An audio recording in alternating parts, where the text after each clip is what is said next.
You're all set? All right. Good afternoon, everyone. We're all set here for our zoning board meeting for November. We have a few decisions we have to just render here tonight before we get started with our hearings. So the first decision tonight is Hampton's Landmark LLC, 97 Hazelwood Avenue, Heather, that's for you, okay? The board has a written decision to approve that variance, so I'd like to make a motion to go ahead and accept that variance as written. I second. Second by Jim, all in favor? Aye. Okay, so we have everyone that is in favor of that one. Dominic Reese at 60 Dune Road, we actually did that last month. So that decision was, Michael Levy, 205 Dune Road. Again, the board has a decision to go ahead and approve that variance, so I'd like to make I'd like to go ahead and accept that variance as written. Have a second? Second by John. All in favor? Aye. Okay, that's another unanimous one. Nicholas Guthrie, 35 Woodland Avenue. I don't think Nicholas is here. Again, the board has a decision to approve that variance. I'd like to make a motion. We accept that variance as written. A second. Joe is, that's right. I'll second. Go ahead, Dave. Danny will second that one. All in favor? Aye. Aye, and Joe is recused himself from that hearing. Taken, okay? Okay, moving right along. Samuel and Eleanor Williamson, 22 Sunset Lane. Right, the board has, again, a decision to approve that variance, so I'd like to make a motion. We go ahead and accept that variance as written. Second. Second by Jim, all in favor? Aye. Okay, once again, 5-0. Good. And now 110 DR LLC, 110 Dune Road. We also have an approval on that one, so I'd like to make a motion. We accept that decision as written. Second? Second by Dan, all in favor? Okay, another 5-0. Good. Moving right along. Nicholas? Joseph and Bridget Shanley, 139 Kinney Road, applicant seeks variances from 19710C1 for single-family dwelling reconstruction with proposed building area coverage of 29.3% of the lot area, with the minimum required is 20%, from 19710D for a proposed front yard setback of 14.8 feet, where the minimum required is 20 feet, from 19734A5 for proposed habitable floor area of 29.3% of the lot area, where maximum permitted is 20%, and from 19735 for proposed accessory deck setbacks of 12.7 and 15.6 feet, where the minimum required is 20 feet.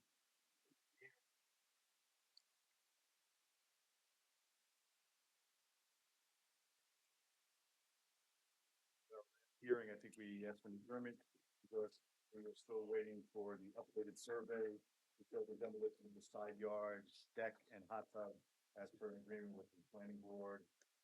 From however many years ago that was by the family owning the property.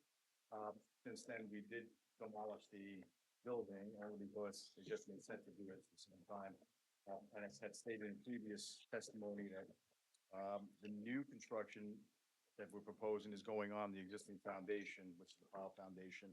And during my investigation recently, going out there and looking at the pile foundation that was there, making sure it was good, we're actually able to move the house back off the street about another 1.5 feet. I can get it to 16 feet, which lessens the burden of the 14 feet that existed on the house. It's just the way that the foundation was set up. So my building not necessarily going to change, but I can move it back an extra 1.2 feet to get us to 16 feet. So 16 feet from the front? 50 feet from the front yard setback, okay, with 20 required. So it was 14.8 feet, which was on the application. So with that said, the existing lot coverage that existed on that house was 27.1%. Lot coverage, building index was 1,654 square feet. We reduced that now with our proposal down to 1,440 square feet to 23% lot coverage, including our deck. So we managed to accomplish that and making the footprint a little bit smaller. As you know that, last spring, we had an emergency to try to get a septic system in there. Health department made us put the septic system in the back of the house, and that proves us or prevents us from moving the house any further off the road. So, but I can get us to 16 feet. So, but at least we have a functional, approved, septic system, which is the new IA system that's now exists on that property. So we have a septic system without a house. So we put the horse before the cart in this one, or the cart before the horse. The original idea was that we were gonna try to put a second story on the existing one-story house. But we would have had to move the house out of the way in order to reduce the height of the piles to get the two-story house to conform to the height. So that's the reason why, we took the first floor of this house down. It was dilapidated anyway. We went through two asbestos investigations. We found substantial asbestos in, not substantial asbestos, we found some asbestos in the house, which we mitigated. We gave that information to our building inspector, and that's how we were able to demolish the house. So moving in the right direction environmentally, that's where we're at. So at this point, I'd be looking to close the hearing if that's possible, unless there's any more questions. Let's back up just a minute for Sure. me, Nick. Mhm. What is gonna be the area lot, the lot coverage right now? 23%. 23%, not the 29.3%? No, we're able to reduce that. The 23%. Because I think the original, lot coverage did include the deck on the side. I guess that's on the west side of the house, which obviously we had to take down based on the planning board hearing. We did reduce our decks, in the back of the house, so we were able to get that down to 23%.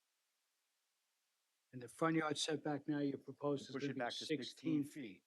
Yeah, there Okay. seemed to be like a 3.2 foot overhang of the structure, so I can push it back because I only need 2 feet, so I can get us back a little bit further, and it doesn't interfere with our requirements for the setback for the health department. So, And what's the habitable floor area of the house? well, we're looking at 1,785 square feet. So, that's the variance.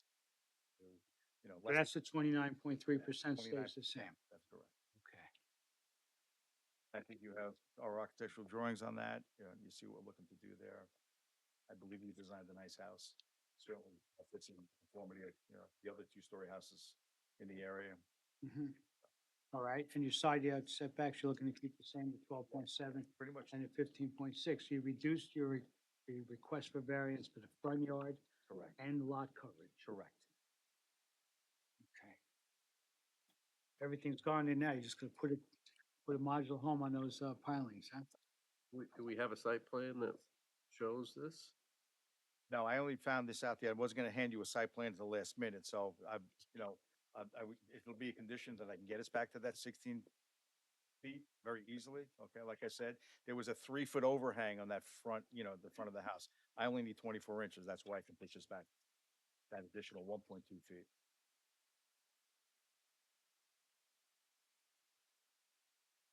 Is that But what's gonna change? You gotta explain this because I don't know we don't have a plan for what you're suggesting.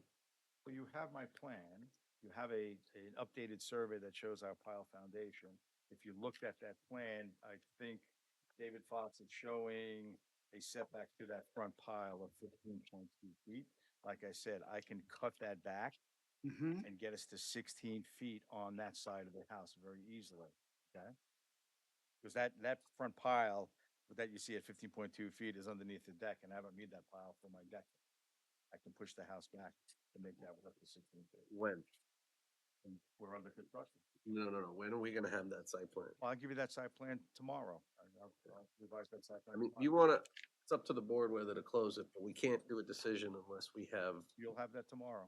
plan and Brad confirms that there's no other Yeah. variance that I are can give that to you triggered. tomorrow. And Absolutely.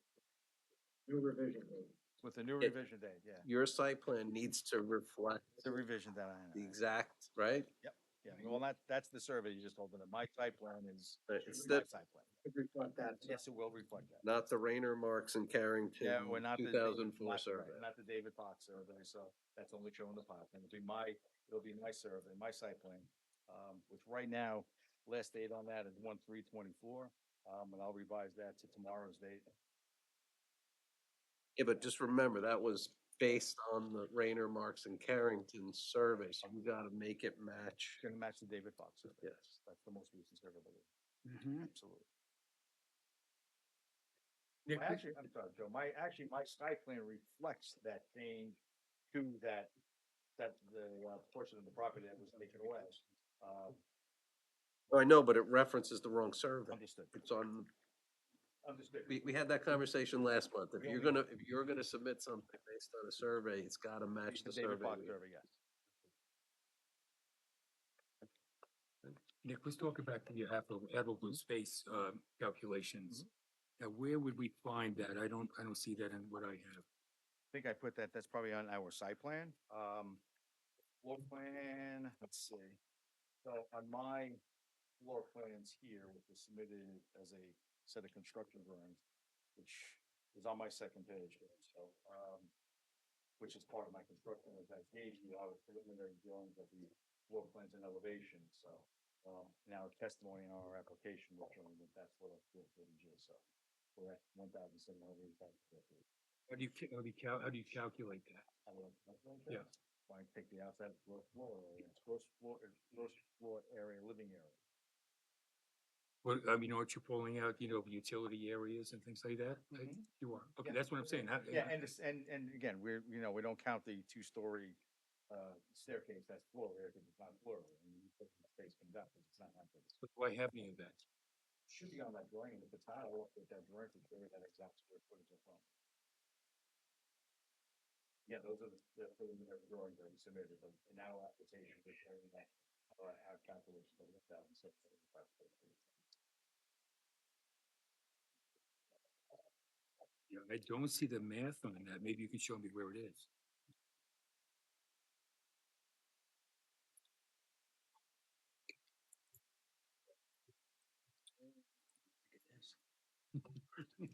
Tonight.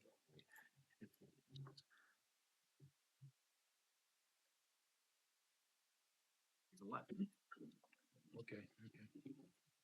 My correction, it's 1,765 square feet. So I'm just asking for 20 square feet more, but 1,765 square feet based on my drawings that have been submitted to you.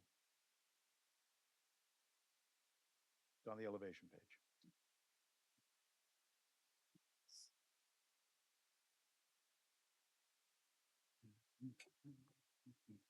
That's 29%. Yes, sir.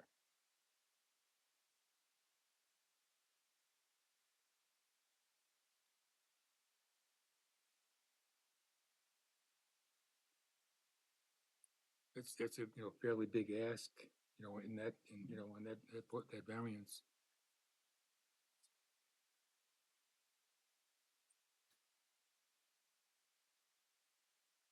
Is there any way that you can reduce that?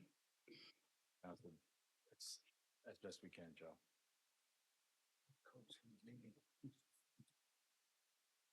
The problem with this, with this district is there's not a lot of lot area, in all these homes, and they were started out as cottages, many, many years ago. And now being redeveloped into, 1,500, 2,000 square foot, residences. More modern homes with more modern conveniences and conditioned space, I get it.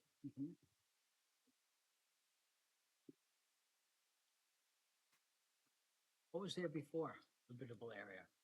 Habitable area, I think was 985 square, something like one story, so Just a one-story house. just the one-story house. Yeah. Right, now it's a two-story. Now it's a proposed two-story house. Right.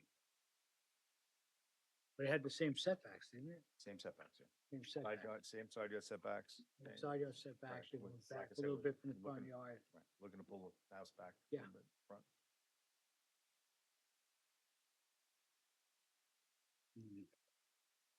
No, I mean, that's great that you kept the lot coverage the way it is and and reducing that setback on, in the front yard. I reduced the lot coverage. Yeah. Increasing the front yard setback.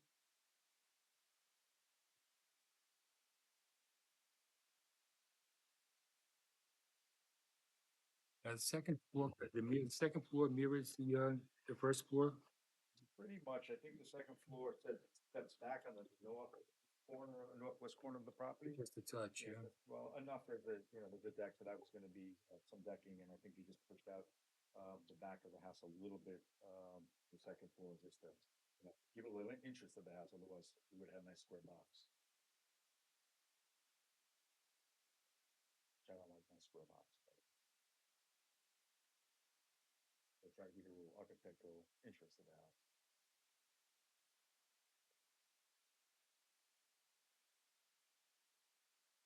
That's a tough one for me. It's about a 30%, increase. And what happens is the substantiality of it is the fact that there are a number of homes, on Pond Point and, in this zone, they're gonna be looking for relief, similar to this.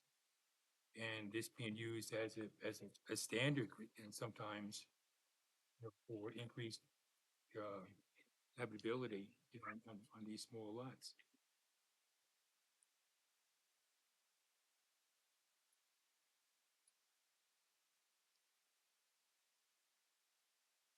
Okay.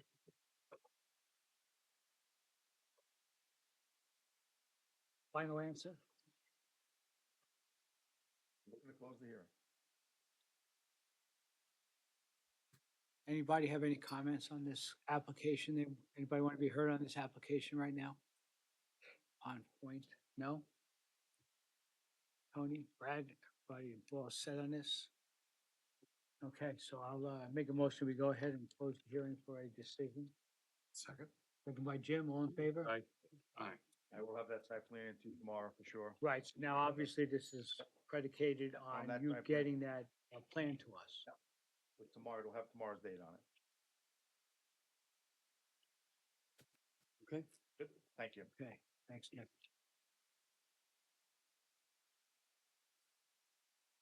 All right.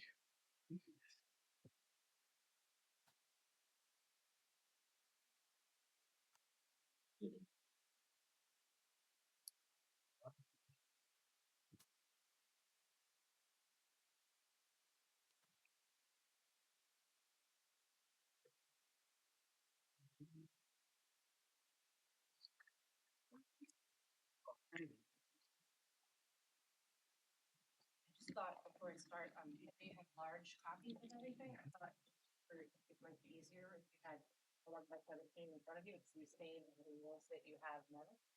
So why don't you go ahead and do that while I read this one? Yeah. Our next hearing is the Quantum Beach Club, Inc., 49 Dune Road. Adam's here, all right. Applicant seeks variances from 74.5C2 for proposed kitchen office building within the CEHA, where new buildings are prohibited from 19729C5A. Proposed reconstruction of the members of Beach Club, which includes an increase in height for FEMA compliance where height increases are prohibited. Also from 19729C5C for proposed reconstruction of Cabana Building with a setback to the crest of the dune of 72.5 feet where reconstruction is required to conform to the 75 feet, and for 19725C5C for proposed covered deck expansion with a setback to the crest of the dune of 72.3 feet where the expansion is required to conform with the current setbacks of 75 feet. And lastly, from 19729C5E for proposed increase in restaurant dining seating from 89 to 120, where increases for dining seating are prohibited. For the applicant, Beach Club, my office address is 48 Main Street, West Hampton Beach. So, we are back here after we heard the comments from the board, last month, and you recall, in our initial submission, we were seeking 4 variances from this board. 19729C5A, C, and E, as well as relief from the coastal erosion hazard area line. We have since removed 2 of the variance requested, so we are no longer seeking the crest of the dune variances for the structure of the property, and we are not looking to increase any dining seats on the property. I want to go through what I think are meaningful changes that we made to our site plan. And I outlined them. I hope you received my November 19th letter. I do want to go through some of them with you now and then answer any questions that you might have. So to start, and the reason why I gave you the smaller version, because I thought it might, I think it's page 3, I thought it might be easier to see the changes that we made on the 11/17 version. But essentially, we shifted the entire service yard 5 feet to the west to stay. So the fence for the service yard is 20 feet from the property line. So there'll be 10.5 feet between Mr. Biondi's garden fence, and if you recall, that fence is an encroachment onto the Quantuck property by about 15 feet. There'll be like 10.5 feet between the start of the service yard fence and that fence around the gardens. And the intention there is to vegetate in between the fences to create appropriate screening in that area. The closest building now will be 55 feet from the easterly property line. The dumpster's been relocated from 24 feet to 53 feet from the easterly line. And we reduced the size of the propane tank. Originally, we were proposing like a 2,000-gallon tank, but having talked to the engineers and looking into it further, and we'll just have more deliveries and we could use a smaller tank. So the intention is either to have 1 or 2 500-gallon tanks at the property, and they're not going to be visible from the property line where, if you can see where we located it, you're not going to be able to see it from the adjacent property. We shifted the generator 8 feet west so that it's now 32.6 feet from the property line. And we removed the 5 parking spaces that were up against the easterly line. And we intend to vegetate in that area so that we provide really nice buffer between the 2 properties. And then we also shifted the cabana building 7 feet to the west and the curb cut 11.6 feet to the west. So these are the changes that we made to the site plan that we hope address the board's comments and Mr. Biondi's comments at the last hearing. So just to reiterate, the only relief we're seeking here is from 197-29C5 for height and for relief from the location of the coastal erosion hazard line. I would submit to the board, we are not intensifying the use of the club. We're not changing the use of the club. 197-29C5 allows the reconstruction of a non-conforming member beach club by 25% of the floor area of what's considered the main buildings devoted to the non-conforming use. So here we've defined, after talking to the building inspector, that the main area or the main buildings are the cabana building and the kitchen. And we're proposing a 16.1% increase in the floor area. So that's on, so last time the board asked us to prepare a kind of square footage comparison. So that's page 1 of what you have in your materials. So I'd like to walk you through how we came to that calculation. So if you could take a look at that sheet, and then if you could have the survey next to you, I can walk you through the numbers.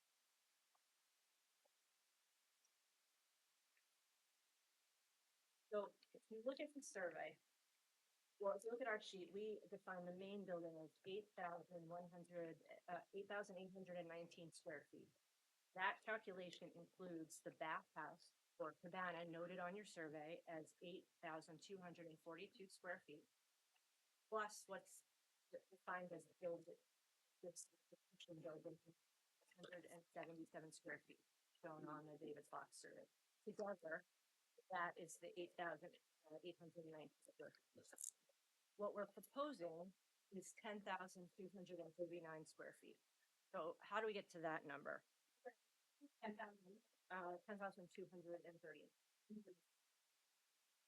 How do we get to that number? So if you look at the proposed on your survey, the cabana is 8,260 square feet, right?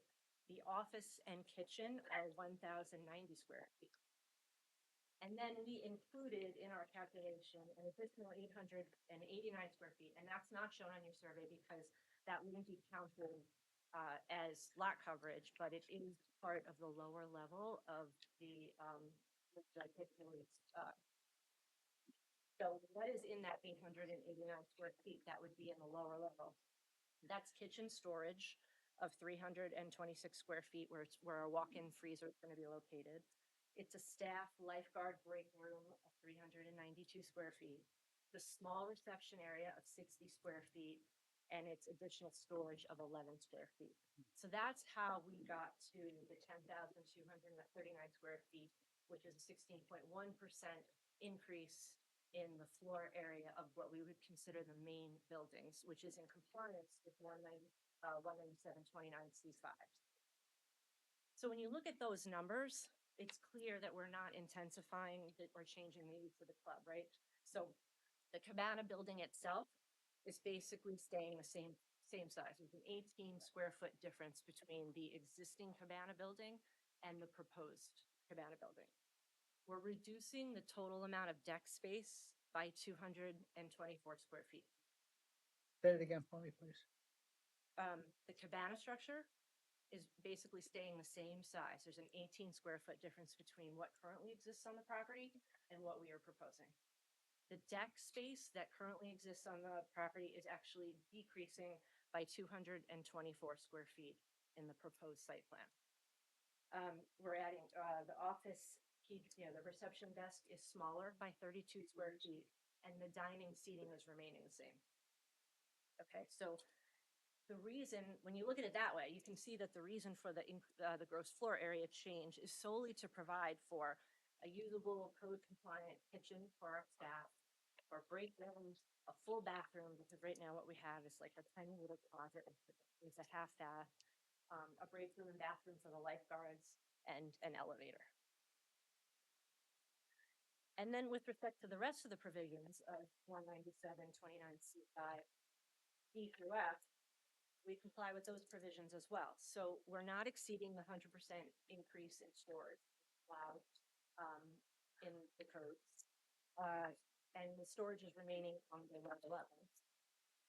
And as I said a few minutes ago, the Cabana building is not only the same size as what currently exists, but it is in the same location. So it's going to be located, it's going to remain on the west side of the property. But all that we did was we pulled it south to address the existing nonconformities that currently exist on the property. So the Cabana itself is 39.7 feet from the front yard setback when 75 feet is required. The kitchen and deck are 67 and 12 feet from the crest of the dune. So the total square footage that's not in compliance here is 5,099 square feet. And essentially what we're doing is taking that 5,000 and change square feet and shifting it east so that the entire club will comply with the R3 dimensional regulations. With respect to subsection D, we're really not increasing lot coverage. I mean, by 0.1% from 18.5 to 18.6%. We're not expanding seating, and we don't have any staff housing. So E and F, we obviously comply. So I think with these changes, which were designed to address the comments from the board, the comments from Mr. Biondi, and the fact that we're making the site comply with the dimensional regulations of the R3 zoning district, and we're basically maintaining the same use intensity and nothing is changing in terms of the use of the club. I mean, I'm happy to answer any questions for you, but I think this kind of lays out why basically what we're doing is really just reconstructing a club that is needed some TLC and needed to be upgraded, and we're doing so in a more compliant fashion. Is this all one-story construction, Heather? No, it's 2 stories. So the first level, and if you look at page, That was my question. the lower level plan, the lower level is primarily storage, but you'll see that it's like about 800 square feet that I referred to before, which is the staff lockers, the kitchen storage, and then your entryway, elevator and reception desk. The rest of it is storage. What's the height difference of the building compared to what's there now? So your elevation, actually, Doug, can you come, Doug Wright is our architect. Do you want to speak to the elevations versus what's there now?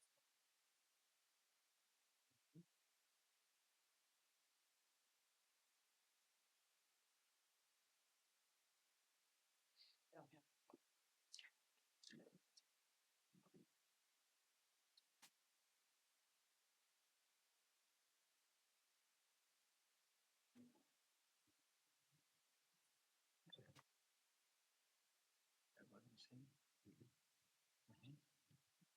Because this is. Yeah. Everything is 22 feet Okay. from around, but To get you, I don't have the doesn't, existing. we don't know the existing. But what the proposed complies with the height requirements in the R3 zone district. We lowered that, you remember the last year, I think Brad pointed out that the, I don't know what it is, like a vent on top of the covered deck, really exceeded 40 feet. We lowered that so that it complies. If it's 40 feet, the elevation has a typo, not the walls, but this. The sheet you have, it says 22, it should be It should 48. say for the deck, Okay. Oh, yeah, I see. Uh-huh. We don't know what it is now.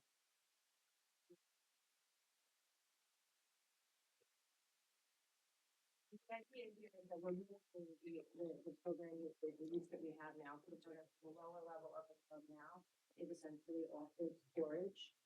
And so we're keeping the storage on the lower level and then, the remainder, kitchen is the level.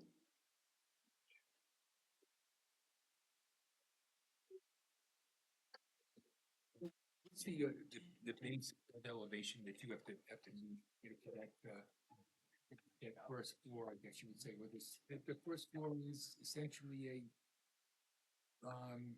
non-utility area, or it's, Well, small portion of it is a non-utility area, because it has the kitchen storage and the break room and bathroom for, the light.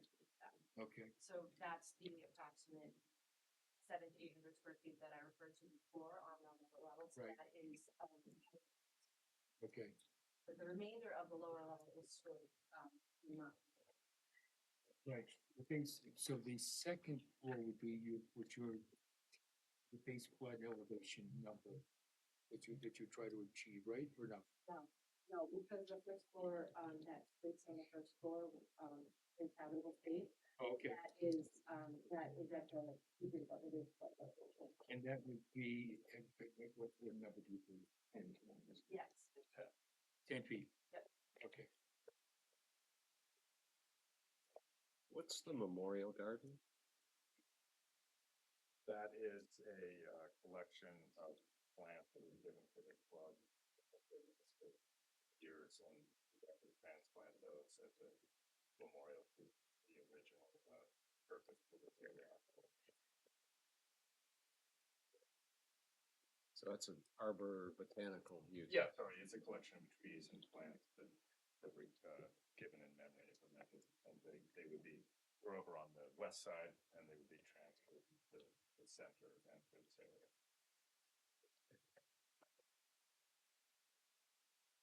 No two zones. Where are we with the planning board and the secret on this? We haven't commenced secret yet. We know we haven't done anything. Typically, something like this, the planning board becomes lead agency. It is a site plan, but we haven't really discussed that. But it's gonna be an unlisted action. It's Gonna be what? gonna be an unlisted action. We are gonna have to go through a bit of a process before any board makes any. Maybe this, I'll suggest that once you guys are comfortable with the concept, Mhm. and that's not gonna move around, you send it back, sort of send it back, we'll go back to the planning board, have them initiate the secret process. Mhm. take care of that, and then you can also get feedback from the planning board on a little more specifics.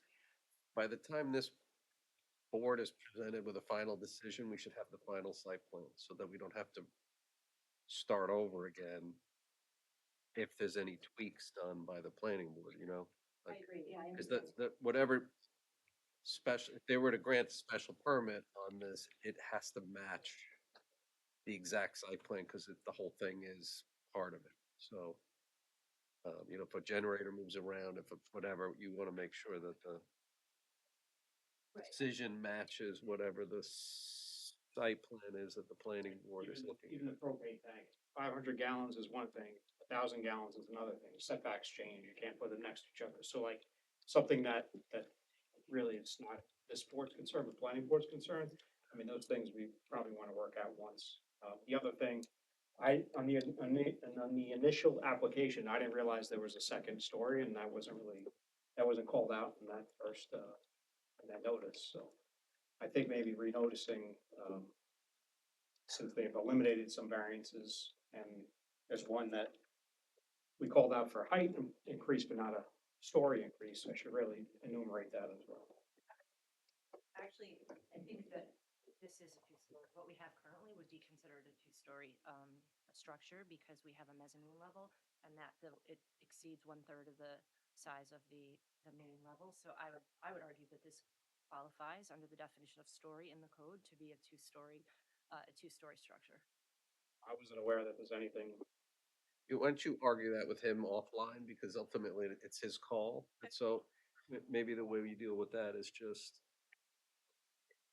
once it gets sort of sent back to the planning board for them to do their thing, before it comes back here, just make sure that the advertisement, you're comfortable with it, and, because there'll be time to get a new advertisement done if Brad deems that necessary. That's fine.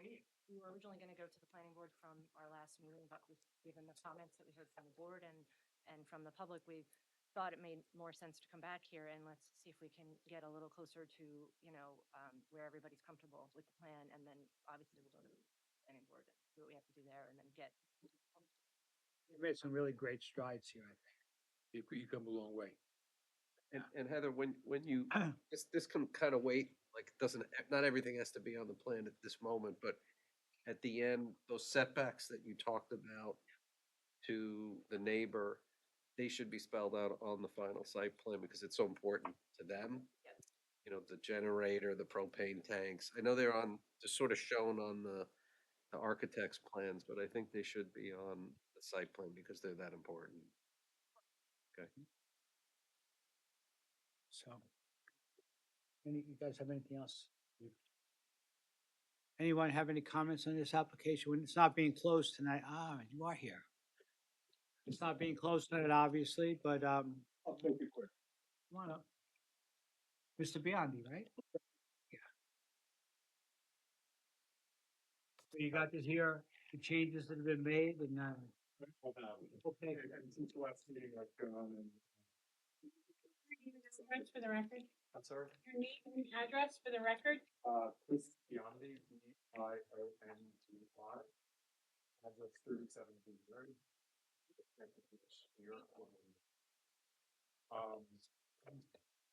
Two things that when I went to get some advice of on this,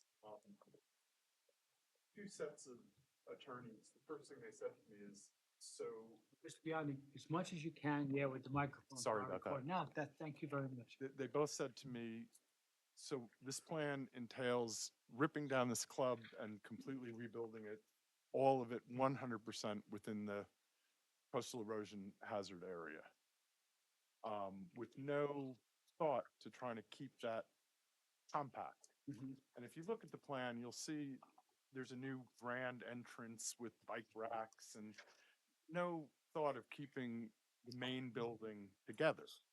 They're saying it's the kitchen and the dressing room.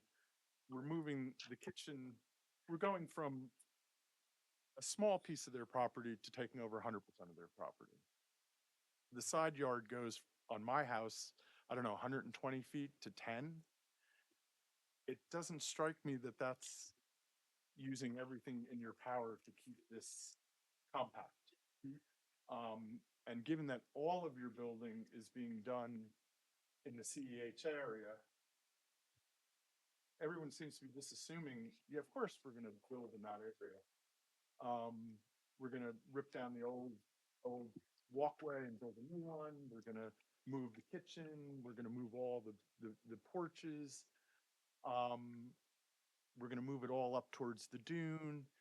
And when I look at it, it makes no sense how we started with a big part of this building and this complex being behind that line, and now absolutely nothing is on the CEHA. It's a tongue twister, right? Yeah, it is. Okay. And so I don't, I got it. I guess We got it, yeah. the assumptions here, we seem to be getting lost in the weeds of, we have to move the propane tank and we're gonna move it 3 feet over, and I gave my guy on the other side an extra 2 feet. But it seems to me the 500-pound gorilla in the room here is, you're ripping down this whole club and rebuilding the whole thing de novo, when there are other ways you could do this. You could raise your building. You can just go raise what you currently have. You don't have to rip it all down and rebuild it. And certainly when you do rebuild it, it strikes me you should try to keep it in the same kind of compact area. And the code says, They're not increasing the lot. no, they're not increasing the lot coverage, but they are Well- moving where the buildings go. And that does detrimentally affect the two properties across the street, me and my sister. And so you're moving this with, Well, how does it affect you? go to 10 feet from my property line. You go from 100 feet to 10 feet, and you go from a single story that's very low profile to 40 feet up. You're now 10 feet away, 40 feet up from my kitchen. That's detrimental. And that's gonna completely lower the value of my house, my enjoyment of my house. And then the other thing I just wanna also make clear, that my garden goes over the property line, but I haven't used it on it. And that was done because we all were worried that that I had a right to the land because it had been there for over 30 years. Nobody had said a word about it. They came to me, said, we'd like to work this out. I don't think that's in question. Yeah, I agree, but I keep hearing that, oh, well, his garden goes 15 feet over. Yeah, but I have an easement on that, so. I don't think anybody's questioning that. Okay, just clarification. Okay. Not, and so at the end of the day, I don't necessarily understand how we're moving all of these buildings. When the code clearly says you can rebuild, but the main building has to be in the same spot. And that's not happening here at all. I mean, and you know, we've looked up some case law on this, and the whole thing is, for non-conforming use with ripping down non-conforming structures and rebuilding them, and we're rebuilding them in an area that they shouldn't be rebuilt, and we're building them in a new area that affects the neighbors. And so it strikes me that at some point, now, I'm not opposed to a lot of what they're doing. I wouldn't be here complaining, but things like that bike area and that whole entrance area that pushes the thing out, why can't we pull that in? I mean, that's pure aesthetics. That's not necessary. That's not anything, but they want a bigger club. They want it spread out. They want bigger porches. They want to take old porches that were non-conforming and rip them down and build new non-conforming in the area that, you know, coastal erosion hazard area. Once you rip them down, you don't have a vested interest in rebuilding them in those areas. And so my request to Quantic would be, sure, and I'll work with you. Let's make this, your club, modernize, no problem. But some way, can we try to keep it a little bit closer to where you originally had? I mean, if you go down and look at what Quantic is now versus what it's going to be, it's hard not to characterize it as an increase or making a grandiose, much grander structure. And it strikes me, for a non-conforming use in a coastal area, that's not, the law says that's really kind of frowned upon. The CEHA, the way it's designed, they basically couldn't rebuild this. I'm sorry? They can't rebuild this unless they go into CEHA. Oh, I know that, but So, but, I mean, but that's, in their old building, big parts of it were behind the scene. Now, none of it is, not one single piece of it.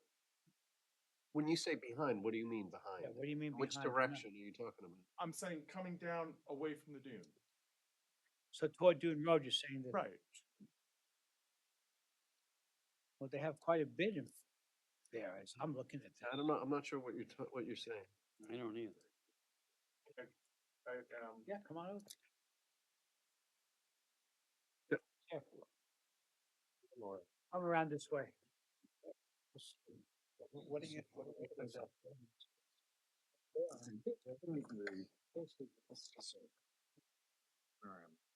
Here, this is your coastal road. Is that correct? Yes. And this is, Coastal erosion goes right, right. And so you're taking where your cabanas used to be here, you're moving them here. You're taking all your decking, none of it's behind this anymore. Your kitchen, none of it. It's all pushed up here. You had places like, really what I would love to see is this come over. I don't get what he's trying to. Yeah, we can't do it this Yeah, way. no. Why don't you go back to the, I mean, the applicants can explain why it's designed the way it is, but, you know, there needs to be a place for parking, there needs to be a place for sanitary system, and so these site plans get created because everything has to fit into this jigsaw puzzle according to modern standards. The original All I'm saying is hold that on, the original club was not built to the standards that we have today. So what they're trying to do on this site plan is fit everything that they need to fit in order to comply with modern standards as much as possible. and I don't disagree with that. All I'm saying is I think this has been stretched out.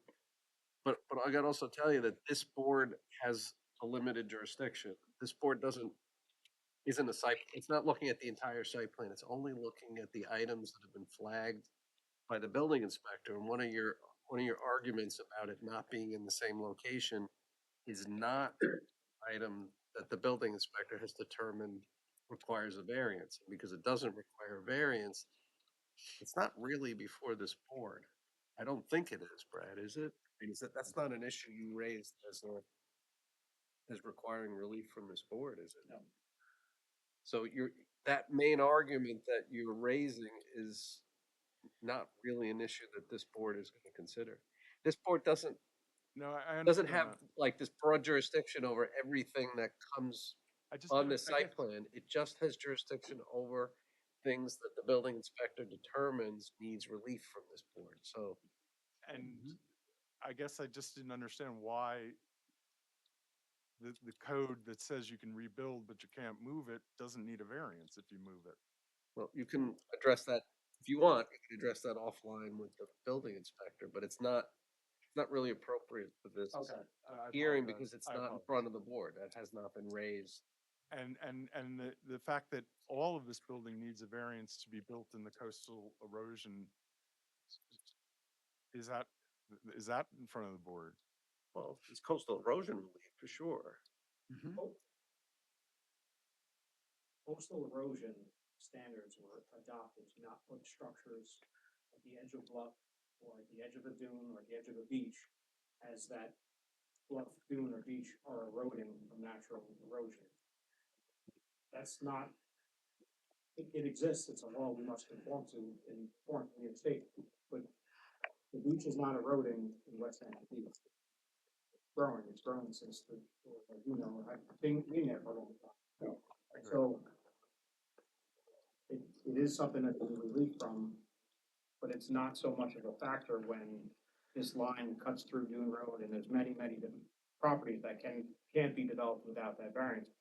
Meeting the setbacks from the crest of the dune and the front yard setback, I don't know what else you can do.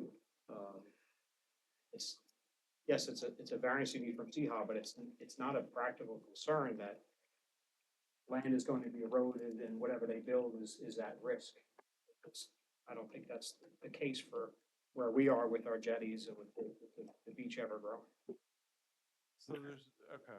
And But- maybe the applicants could explain too, I mean, in order to move the building closer, right, out of the C-How line, where do you put the parking, where do you put the sanitary system? The way you're showing it on your site plan, there would be no place to do that. And we definitely don't want sanitary systems being moved further into the dunes. That's the last thing. So, There's statutory percentages within our code saying you can expand these areas 100%, expand these areas 25%. It's impractical to think you can expand without expanding, right? So No, my big thing is that it's that whole entranceway when you come in, it just pushes the whole buildings. And it's nothing, it's empty space and it's just to stretch your porches out. The effect is you push the thing from 100 yards, 100 feet from my property to 10. And that, I can't get around the fact that that should be a factor when you're ripping down a club and rebuilding a non-conforming use. That if you're going from 100 feet to someone's house and now you're 10 feet from it, that should be a factor.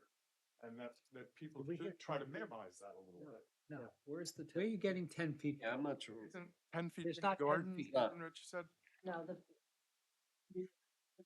fence that starts the service area is 20 feet from the property, which is 10 feet from the garden fence, but 20 feet from the property line. The first structure is 55 feet from the property line, so not even from your house. And then I had the 55 feet. I'm not getting the 10 feet. No, I Okay. heard 10, I wasn't sure if that's where No, you're it's parking 55 feet. cars. Yeah. setback is 20 Okay. feet. So So I think that you need to maybe, get with the applicant, go back over some things. I mean, this is not being closed tonight. This is a process we're going through. Okay. So you need to get a couple of things clarified, I think, for your And own I'll sake. I'll Okay. send you guys some stuff as well. And the overall site plan is going to be something that's addressed in more detail by the planning board. Like the things that aren't in front of this board will be in front of them as far as the details and the transitional areas between your property and theirs. So that's kind of where you should be having the conversation about, some of these things you're raising, is like the sensitivity to your property line. Okay. Very fair. Okay? Thank you very much. You're welcome.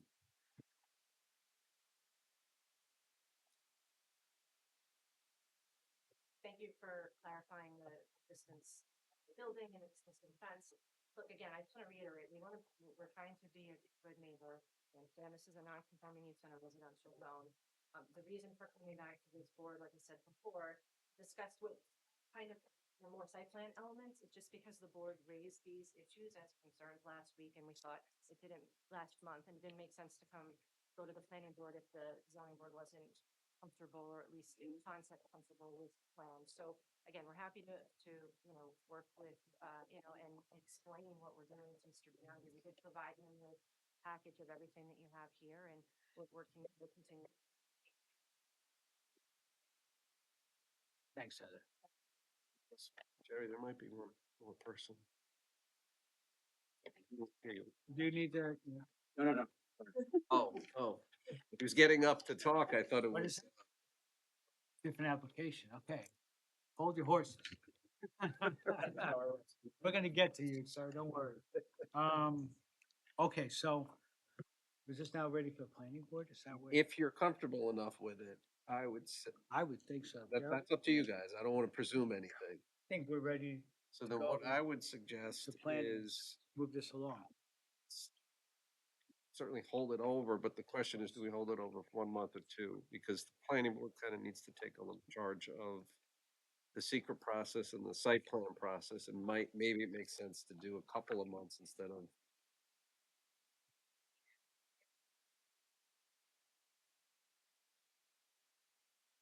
And 1,200.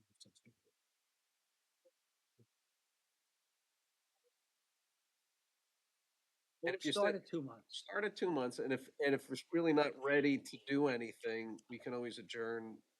You can put in a written adjournment request. Okay. And that way, the neighbor would know, at least do it like a, a week or two in advance so that he would know whether he needs to come in January or not. Great. December off. December's off for this board, but it's on for the planning board. So there is a work session only. It's, I don't go to that. you don't have to go, no. Yes, it's an open meeting, absolutely. It's not a public hearing, but it's an open meeting and they're gonna do what they want, so. They want to entertain comment, they will entertain comment. But yeah, so you'll An adjourn it open, for an open meeting, you just kind of watch it, you don't participate. work sessions are up to the planning board, like how they want to operate. They can listen to anybody if they want. Okay.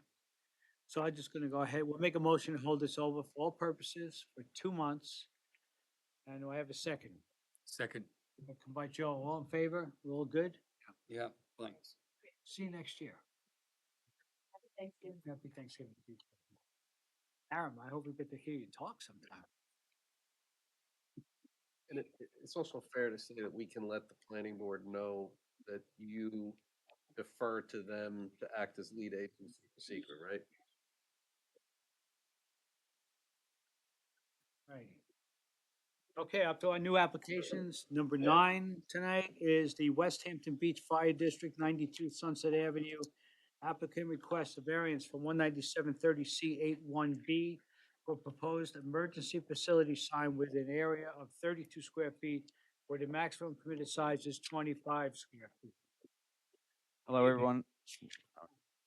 My name is Lou Casara. I reside at 73 Jagger Lane, West Hampton, 11977. I represent the West Hampton Beach Fire District as one of the fire commissioners. I sit on the board at 92 Sunset Avenue, West Hampton Beach, 11978. Conrad Teller, Dean Culver, Tom Benjamin, Don Metcalf as chairman, and myself. We have, and I believe you guys have seen this LED sign application in the past. I've worked diligently with our village trustees and our building inspector, Mr. Brett Hammond, as well. Got to this point where I was rejected.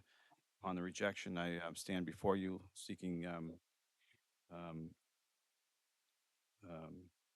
the ability to build a 32 square foot sign at the measurement of 4 by 8 versus the code that was written at 4 by 6. So the West Hampton Beach Fire District is seeking the larger sign. The job of a fire district is to provide fire services to the community, including fire trucks, tools, men, all the equipment. We consider this one of our tools for fire prevention and information, if you would. So without going into the overall need for an LED sign, I think we can get past that. It's LED signs are used all over Long Island and fire I districts think and that the schools. fact that the trustees did, the fire district went back to the trustees and you got an approval. Right, they for wrote the new LED code. Sign, Right, okay? Village Code 197-30, Right. 197.3-C. I'm sorry, 197.30-C. Mhm. Code was changed to a Lot 4. It's right on your board here, police, fire, and EMS. So we being one of those emergency services, we would like to be granted the permission to seek a variance to go further than the 25 square foot allotted in the law and the new code. I can't stand for why the code stood at 25, and Brett Hammond put up with me for several emails back and forth. He's very professional. We battled, and it ended in the rejection, which I appreciated that it did come to this point. I know that you've seen this before. I'd like to move it forward and put it behind us as a district and provide the service to the community. I can get into the reasons as to why we feel the larger sign is better. If you'd like to do that, I can. It has to do with what is simply called, not necessarily size in the LED business, it's called the visual aspect of a sign, and it's simply displayed. I brought just one small, without boring you, I can bore you a long time with the full mathematics, but aspect ratio is the width divided by the height. In this case, 8 divided by 4 equals 2. 2:1 is the ratio. 2 to 1 is what we're seeking. 1.5 is what was granted. 6 divided by 4 is 1.5 to 1. And that is simply shown with this, and I have enough to show you very simply in 2 different formats. And this is, of course, intentional, that the word Goodfellas is readable. Yes. down the line. Thanks. This is the code that we approved. 1.5 to 1. Of course. Visualization changes at the point of 2 to 1 is what we are seeking. So you have to remember when the person or the eyeball looks at a sign, you see a stop sign and it is red, but it's not necessarily the white that you're reading. It's the difference between the red and the white. So the eye, like a black and white newspaper, the black bursts out at you, but you're really looking at the white and your eye is seeing through the white and seeing the black. You're not actually focusing on the black. So we feel that while we could lower the font down and make it so it fits, if a driver was passing by in either direction on a 30-mile-an-hour road where the traffic is not blocked, like the ambulance has blocked, the eastbound traffic in that particular case will not see their sign because of blocked traffic. We feel that it is safer to have the larger sign for passersby on the north and south on Sunset Avenue, that the larger sign is easily read without a full head turn. During the time of going through with Mr. Hammond and the trustees, I explained that we needed a setback change, which they gave us, the sign closer to the road to give less head tilt on a 3-4-5 triangle. That would equally be the same for the northbound traffic, southbound traffic, who would equally not have to turn their head too far and create a dangerous situation. Got that all passed. Everybody understood that that was a reality. Now we really would like, Through that, we went through that with the trustees. trustees passed the law for 25. The setback, the original setback was 7 to 10. They gave us 5 off the property line, so there's 5 feet into the grass. Trustees gave them 5 feet off the property line? The code is the minimum setback is 5 feet. 5. So, Right. that's not before this board. Because Right. But it's not 5 feet off the road. Remember, there's a sidewalk of 4 plus the grassway. So it's about 5, 9. So to the driver, it's about 14 to 16 feet. If you add 6 more feet to the other, it's about 20 feet. So there is a very deep setback. And the point was, and Brad understood at the time, had they gone to 10 feet, it would have not necessarily made it dangerous, but we wanted the sign to be more present. The other reason is if we had a fire truck on the ramp outside, it would probably block the sign. So it just kept it enough, and that was an easily thing where everybody was very happy with that. It was a happy day getting that. Unfortunately, trying to just work past this. Was there gonna be another one? You were showing us the second one? So using light example. Now keep in mind the white where it says Goodfellas is exactly the same size as that.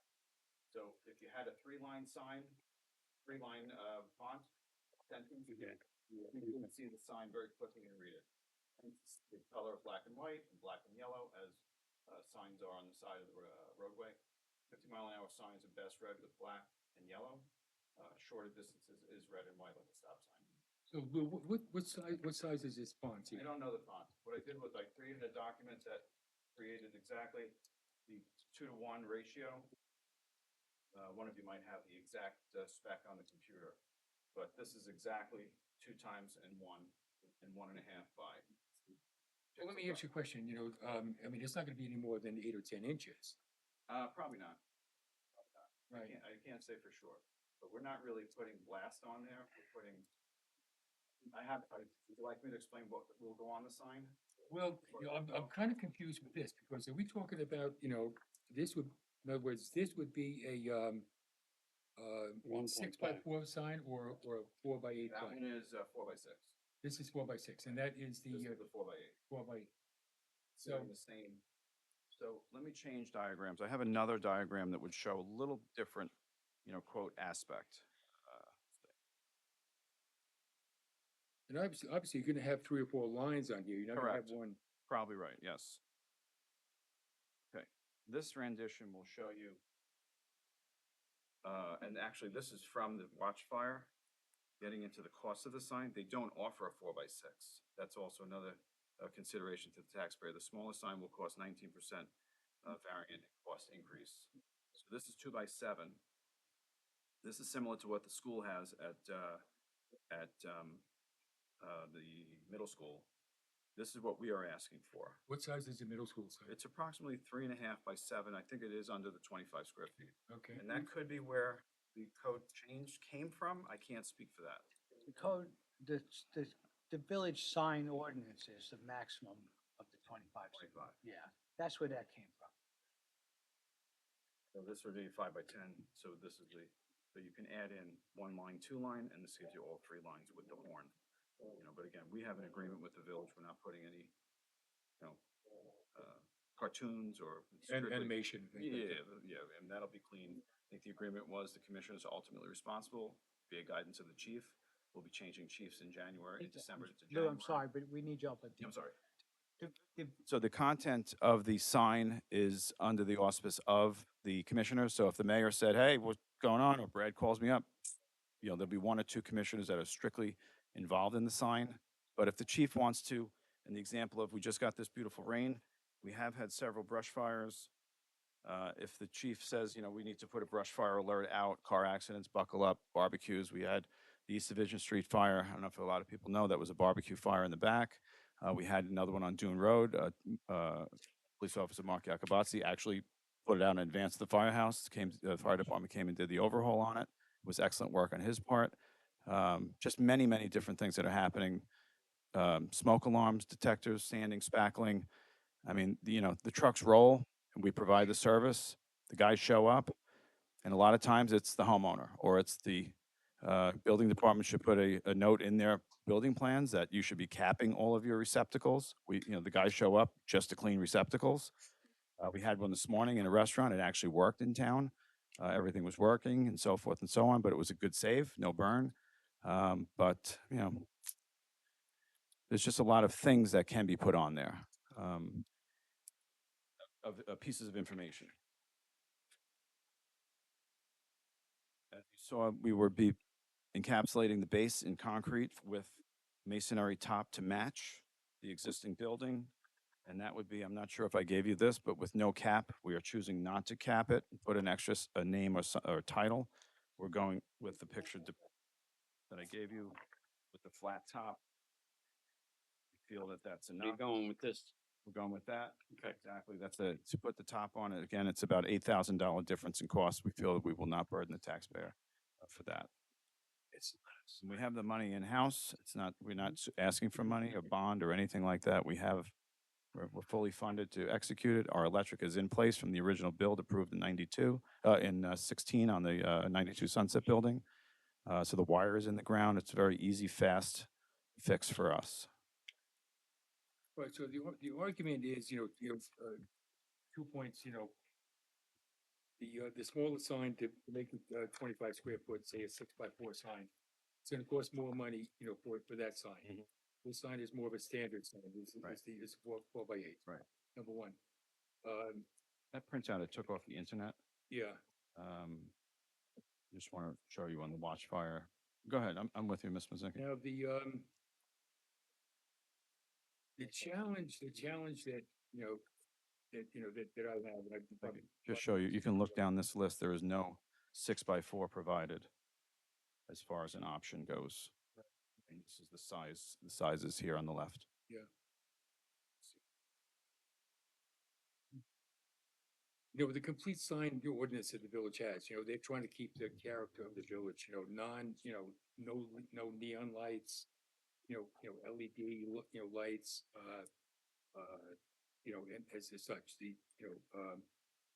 Mr. Mayor They did made- question that, and they this- made an exception, for fire department and the ambulance. we put it on, not put it on, but we had a discussion with the mayor, also with Mr. Hammond, that the sign is adjustable as far as the light goes, and we would leave it up to the mayor per se. If he said, hey, you got to tone it down, but you can set a timer on it according to daylight savings time with it, which tone down or even shut off. So it has all of that flexibility. So, for example, in the business that I'm associated with, I have my signs shut off after about 10:30 or so in Riverhead Town. Shuts off. Only because you just don't need it at night. We don't have the traffic on Sunset Avenue at 2 o'clock in the morning to have the sign on. I mean, other districts probably do that, but we would probably shut ours down and start it in the morning. But it's a fully adjustable, the ability to do more or less anything.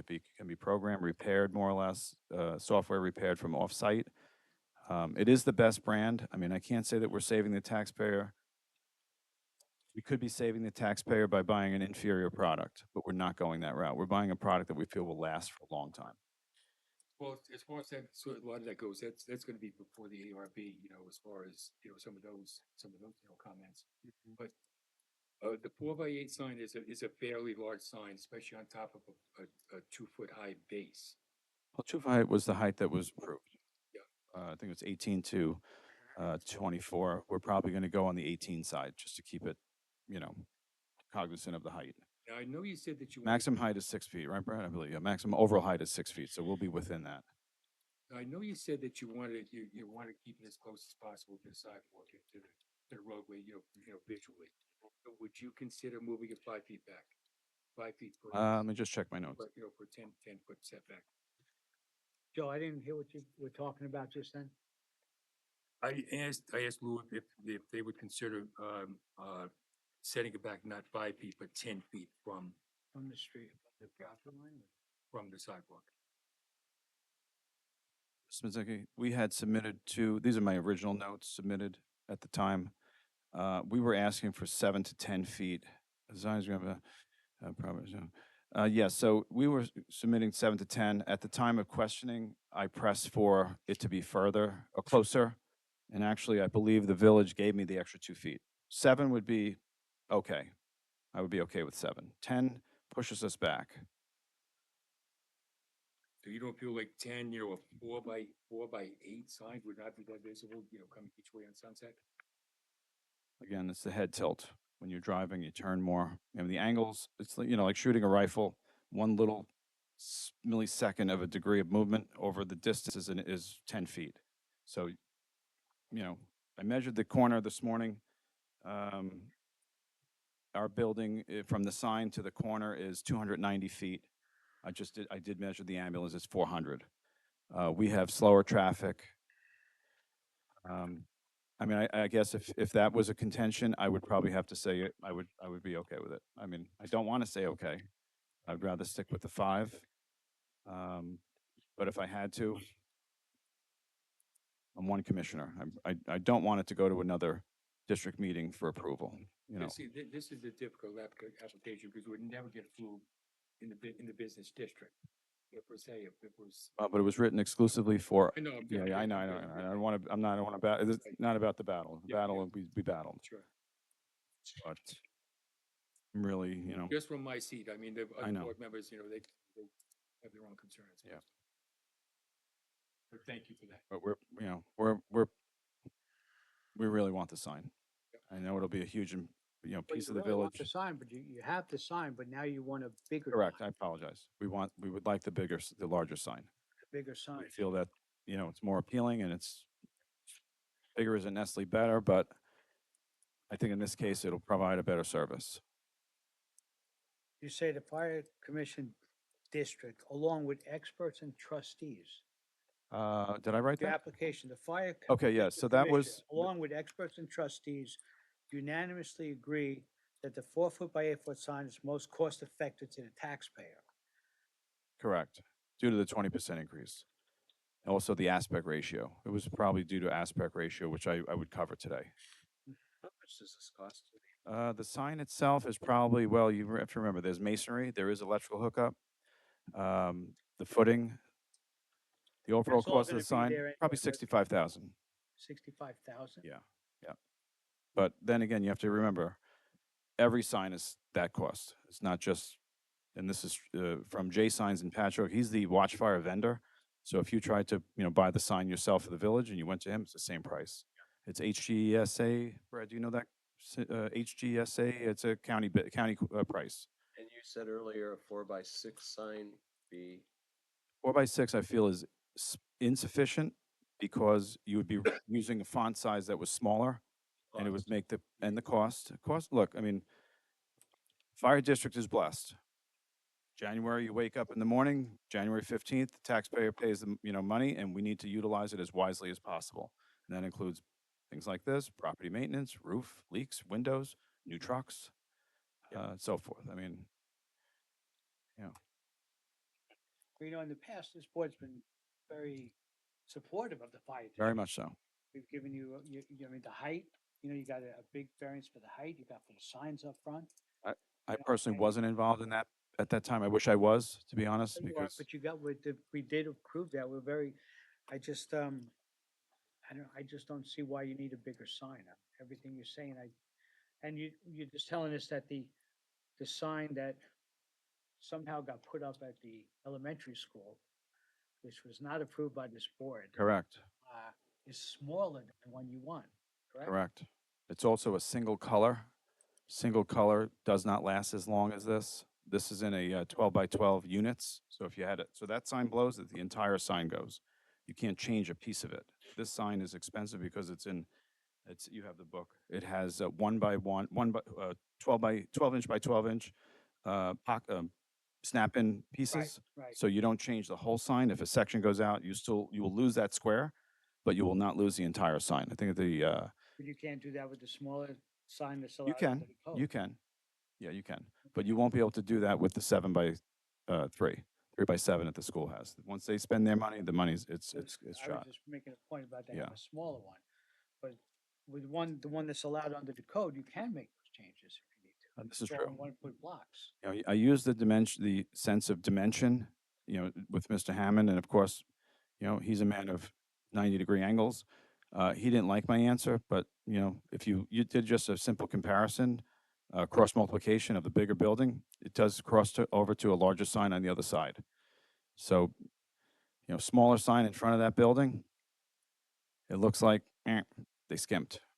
So you're saying aesthetically, it doesn't. Aesthetically, I want to use aesthetics as my argument, but it is part of it. Aspect ratio is all about aesthetics and size and width. That's all of this. That's really where it's at. As far as, if, we can go completely in the left direction. What if it was only 16 feet approved? Completely inadequate. The faster you go to the, 0 on the number line, it becomes inadequate. The aspect ratio, you said 7 by 3.5 is still 2 to 1 7 by 3.5 is not a size that is offered, I don't believe. by your company. Well, That's the si- what it does is it changes the ratio of the visuality of once you add words into into that, it changes the clarity. So there is a sign, another one of those pages in there will show you that the lower you get on the height, you decrease the distance of perfect clarity of how far you can really see the sign. One of those charts will have that. So if you went into a motion picture, into a movie theater, and the reason why this Goodfellas thing came up, because as I was studying the LED sign, this happened to come up. I said, "Oh, it's great." Sit there, you watch the name of the movie pop up, and it gets you excited. That is 1.86. Movie theater signs are about 1.8, closer to 2 than the 1.5. So if you just went in the middle, it's 1.75. This is higher. My only question was just, I understand your Yeah, argument I about know. 2 to 1 makes, Right. you made that very Right, clear. perfect. But you also said that the school sign is 2 to 1, Correct. but it's No, just not 2 to under 1. It's 7, 3, 2.5. It's 7 by 2.5. it's By 7 divided by 2.5? 3 something. 7 by 3.5 Yeah. is just under the Right. 25-foot. But you have to also remember, you can't compare apples and apples with that, because the quality of that sign, when that sign was put up there, this quality sign didn't exist. So now we're giving, again, the taxpayer the best quality sign that we could possibly buy, and with the flexibility of fixing it. I can't go with, could I go back to them and say, "Hey, can I you was do just 7 by asking whether 3?" that- Maybe. I was just Yeah. asking if that was available, that 7 Yeah. by 3.5 from the company that you want to And buy. 7 by 3 changes the height, the look of the height aesthetically on the base if it was 18 inches. The 6 foot is, I think, the height I think the village got right. The size, I just don't think they did. Well, the size is what's allowed in the village. Correct. So it wasn't picking on your sign. So the 25 was not arbitrarily picked for the LED sign. It's an overall size. That I did not know. Sign in that district in the village. Right, Brad? I have that right, don't I?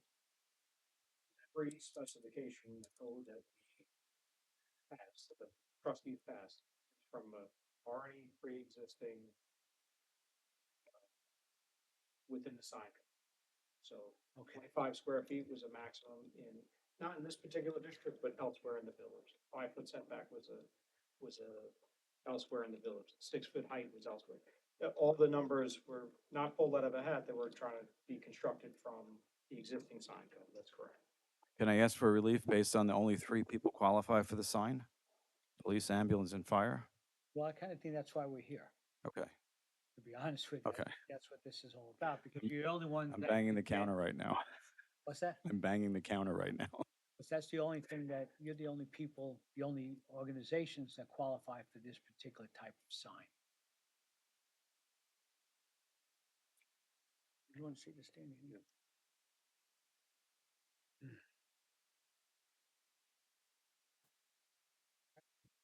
All right. Yeah. We have any comments? You guys have been so patiently sitting there for the show tonight. Sorry it took so long. I thought it would be quick. This is an Or important one, don't fast, you? or- We have to go through this. This is, Yeah. it's not something to take lightly.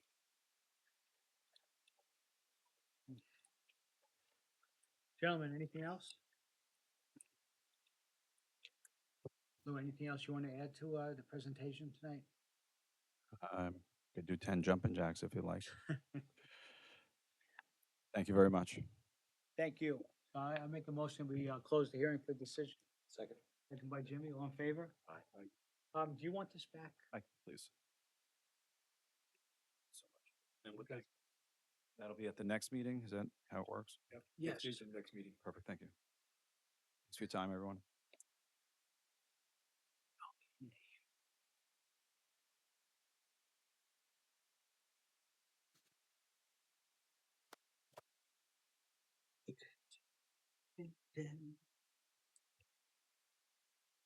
All right, up to Daniel Mink, 81 Dune Road. Applicant seeks variances from 197-35C for proposed two-story deck with the crested dune setback of 51 feet, where the minimum required is 75 feet, and for proposed pool with the crest of the dune setback of 55 feet, where the minimum is required is 75 feet. Evening for the applicant, James N. Hume, 223 Mill Road. Jim? I'm here on behalf of Mr. and Mrs. Mink, who are sitting in the audience with us, listening in. Well, my clients purchased this home in 2000. As indicated, it's located at 81 Dune Road, which is on the south side of Dune Road, which is on the ocean, our fair village here. There is existing, at the moment, a two-story single-family residence with a first and second floor deck on the ocean side of the property. And there's a pool inserted into the upper deck, but it comes down to take up part of the lower deck. I'll just make that a little more clear. That's a picture of the back of the house. And you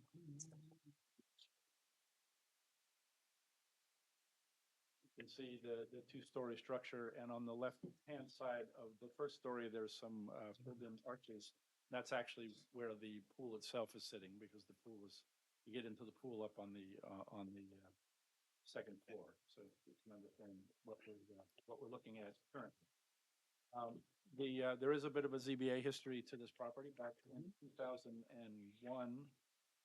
my clients had applied for a variance to add to an existing structure, which had within it a request for approximately a 40-foot setback from the dune, from the crest of the dune for habitable space. That application was denied. Then in June of 2002, they came back with a new home, which is the home that exists now. And the only relief that home needed at that time was Chapter 74 relief, and that was granted. The home was constructed as indicated. What we're proposing now is to add an additional 20 feet to the existing decks, getting the lead edge of the decks closer to the water by 20 feet, and reorienting the swimming pool in that second story deck so that it goes north-south rather than east-west, which is what it does now. In accordance with the building inspector, that requires a couple of variances. One is a 51-foot setback versus the 75 for the extended deck, and the other is a 55-foot setback instead of a 75-foot back. 75-foot setback for the existing Cool.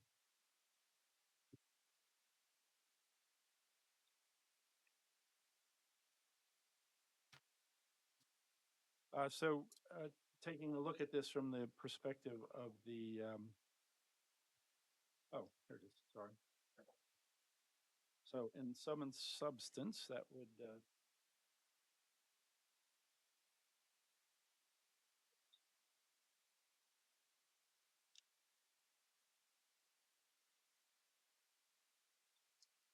this is, shows how the deck would be extended in the property. As you can see, when you look at that, that it's really being extended over an already disturbed part of the property. So there's, wouldn't be any, we don't believe anywhere anyways, any great impact, if that were permitted. Looking at it from the, perspective of the balancing test, the first issue is the neighborhood impacts. Decks with pools on the ocean side are very typical in on the ocean side of the village, here, there, and everywhere. The alternative, there is really no alternative to this. Our goal is to get an extended deck. There is no other alternative than a variance in order to achieve that result. The third one is the substantiality, and I know that a lot of times people look at the issue of substantiality from a direct percentage perspective, and in fact, the people who has filed an opposition here looked at it solely from that perspective. But what I think that the substantiality factor is really about is the impact on the community, and sometimes a variance request that's large percentage-wise has much less impact than another variance that may be smaller in percentage, but may be more impactful on the neighborhood. Since we're really just extending a feature that already exists on this property, I would suggest that even if from a percentage point of view, it seems large, its impact on the neighborhood as a whole would be small. Again, the fourth factor is the environmental impact. There's no septic system involved here. We're extending over some already disturbed areas, so there's very little impact at all from that perspective. And the last one is the self-created nature of the variance, and that's not a factor that is determinative, as the board knows, all by itself. So I think there's a number of mitigating factors that support this request. One is that it's not internal habitable space with a foundation under it and that kind of stuff. It's really external space. The dune, to the extent that it reaches this house, is free to move in and under because they're decks and they're open, and we're not increasing the internal habitable space at all in any way. As I said, it was already a disturbed area. So the other thing I wanted to bring to attention is this board granted a variance to a property located at 17 Dune Road, and this was granted back in 2022. Now, this was for a new home construction, but it granted the variances to allow for, I believe, a 57-foot setback, 57-foot setback from the, 59-foot setback for the oceanside accessory decks, as opposed to the required 75. Now, we're a little closer than that, but not substantially so. One of the factors that the board determined in granting that relief, and I'll quote, based on overviews of adjacent parcels, the location of the proposed home appears to be generally in line with the neighborhood homes, and the location of the pool and deck would be substantially further from the deck as compared to that the a neighboring parcel to the west. We have that exact same condition uh, in this, for this property. If you take a look at this photograph, which is from our second floor existing deck looking to the west, you'll see that the lead edge of our deck is directly behind on the roadside of the house directly to the west, very similarly to the condition provided for in the 17 Dune Road variance. Another way to look at that is through an aerial photograph, which I provided here. And I have outlined the our house in the black box. And if you look to the west, you'll see that the house to the west is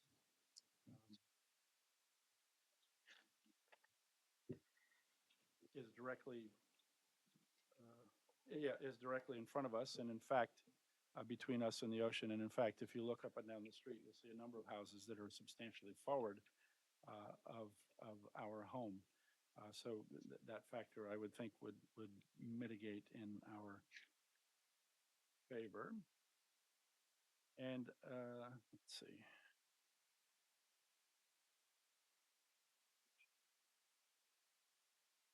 And I believe that the board has received a couple of bits of correspondence.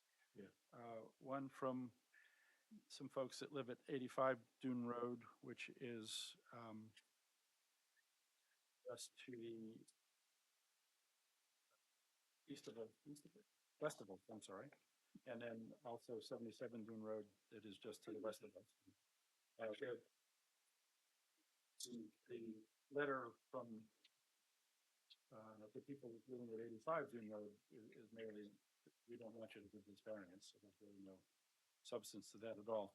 The letter provided by the attorney for the neighbors at 77 Dune Road attempts to address all kinds of things. There's a number of factors that they're trying to argue is negatively impacting this application, which really have nothing to do with the application, whether how we choose to use the property, whether it's our intent to have it used by our family, or whether it's our intent to rent it, or some other combination by that. So I think you should disregard all of the comments in the letter about the VRBO listing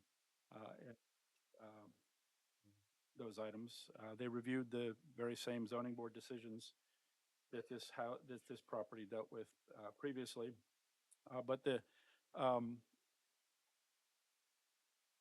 big thing they have here is what they call the bright line limitation of the 75-foot setback. Well, of course, there is a requirement in the code for a 75-foot setback, but that's what this board is here to look at and to vary.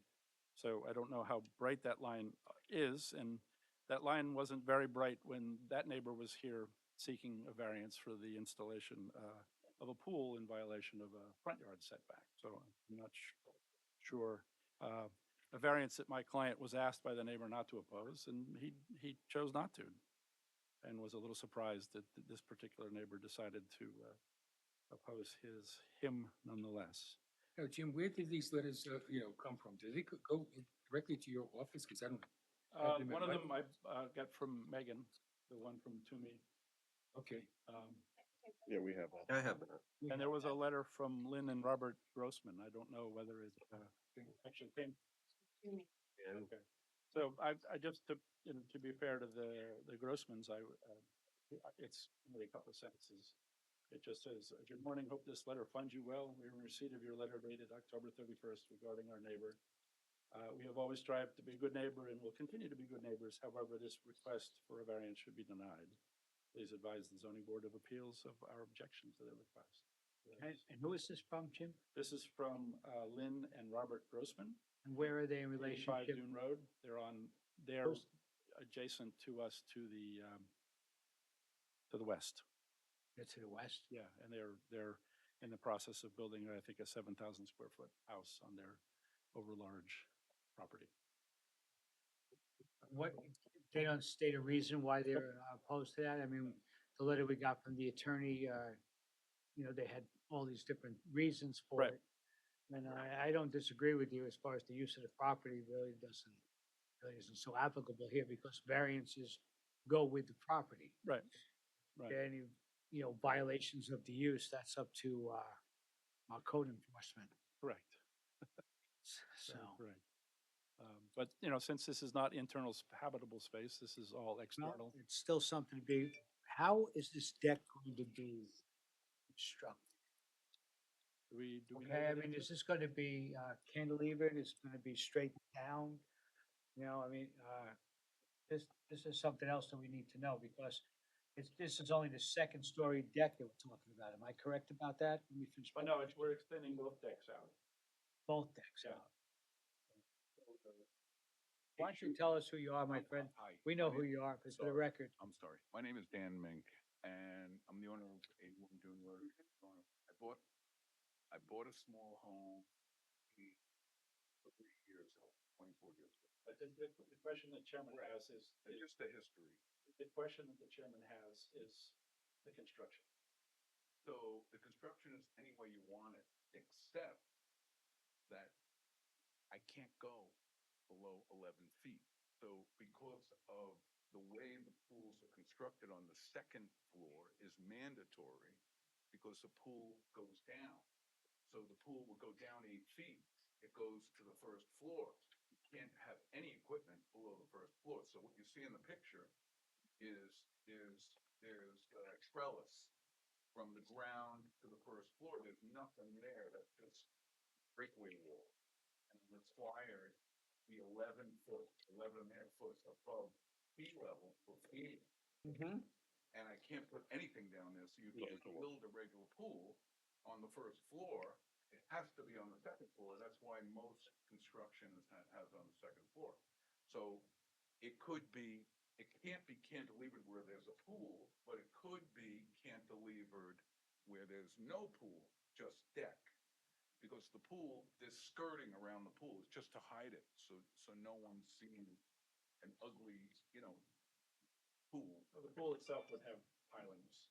The pool has to be supported. Yes. But the deck portion, which would be, the next to the pool, could be any way the board requires or mandates. I mean, the easiest way is to put a few piles down to support it. There already are piles there. If you can't see it, but there was a home there, and we used some of those piles for the walkway. Get out to the beach, we left some of those piles. Those piles are in place. I have 200 feet of dune from this area. And the area that we're requesting, the 20 feet, part of it is, it's crooked, so some of it is, will be 56 feet, and some of it's 51 feet from the crest of the dune. But there's 200 feet to the high water mark, and I was there today, so I have, we are worlds. People are thinking, So it could be cantilevered, but it could be open, so sand could blow under there if you wanted. I mean, there's really no, right now, it's a flat piece of land with slate Mhm. for a walkway. Yeah. And we would be amenable to minimum intrusion to support, obviously the pool itself with deep pilings, but it's likely that the balance of the deck there could be cantilevered, supported in some way without having to, Where'd you get the 20 feet from? That's the area below that's already disturbed, basically. The area where? The area on the ground in front of this, if you look at that photograph. So the walkway here? Yeah. That's, you figured you're gonna use that Yes. space? That's exactly what. Uh-huh. Okay. And, well, I think we already talked about it, but if you look at the area photograph, we sit back relative to a number of the houses, especially to the east of us. But Right. Well, when we did this house, the house was built 75 people. That's Yes, it when was. it was Yeah. done. So you just need to see HA, variance back then. I was on the board back then. Yeah, you don't remember me, huh? Don't remember much. I think Chris Bean was the chairman then. Yes, Mr. Bean was the chairman. So, okay. I don't have any other questions. for you. You know, is there any way you could shorten the deck? Instead of the 20 feet? Well, it's very small now. I've seen it. You're gonna put a pool on the second deck. Have grandchildren, I've been all kinds of people, I'm trying to get a normal size space. And, although, you know, I can't go on the ground because it's all, I have a family of deer that own my land. And, so it's all elevated. And 20 feet, I don't know, if it sounds too much, then I'll do whatever the board says. I thought it was rather modern.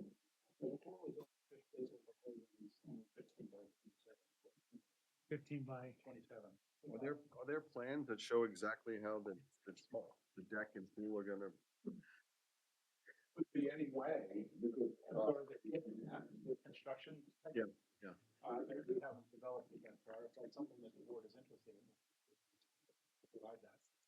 it wouldn't look any different than what's there now, unless the board wanted it to look different. It could be covered with trees, it could be covered with pine trees, it could be actually the same, it could be open. I'm not particular about what the mandates are, could be anything, it doesn't make a difference. But I will say that my neighbor to the west has an 80 foot to 100 foot pool, 80 to 100 foot. My neighbor to the right is building a 7,000 square foot home with two pools and applied. Here. maybe you should be friends with your neighbor. You can use that pool. So I know. And you should be aware, my neighbor to the west, their entire home deck or southward of my home. And entire, 100%. So, you know, if you consider. The west, the east. House to My the east. neighbor to the east, their entire home is 100%, and they built an 80 to 100 foot pool with a variance to the roadway. So, you know, 20 feet, and they have their entire house 80 to 100 feet. I didn't object to their variance. And Maybe, maybe your Every attorney should case is bring that- different, bring that, though. You know, bring that decision in, to, you know, so we can see that if it's in such a variance, such a large variance, the neighbor. So I'm happy to, I don't have that particular variance, but I'm happy to provide it. And if you'd like to see some rudimentary engineering plans about what the impact on the actual ground would be. Has to be on file. So it has to be back, has to be on file. But the piles is not a wall, it's not a, and there's a number of examples where the dune has continued right in under. I was told there should be a breakaway wall. Could be open. Could be open. Could be planted.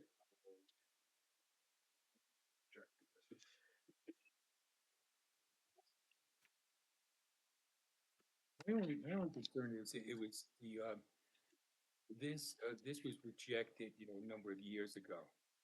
Well, not this, what was rejected 3 years ago was a house, the habitable part of the house being 40 feet back from the first degree. Okay. This is not that situation, this particular situation, the house only existed that proper distance, we're just looking to extend a little bit further, thereby reducing. Small. It is. Reducing the setback. Yeah. And it, you know, one of the reasons we brought 17 Dune Road to the attention was that's exactly the same thing, although they built a whole brand new house that was that setback in it, and we already have an existing house, and we're just trying to extend the back people's way. That part of the decision you read followed other statements where they were reducing, at the same time they were asking for certain relief, they were also reducing other nonconformities. And your application is only asking to increase the nonconformity. There's no mitigation. You haven't offered any mitigation or anything that would counterbalance other than we just want to go further. And this is the exact size we want. So what's the argument against the precedent setting? You know, you've been here Right. as much as anybody or more. And generally the trend is to try to work toward getting more compliance away from the dune crest, not less. And the only thing you're proposing here is to go closer. So what's the, Well, I think what's the mitigation the that, factor that was important in the 17 road application was, a stated factor was they were being allowed to move forward with their home so that they would stay in line with the existing homes.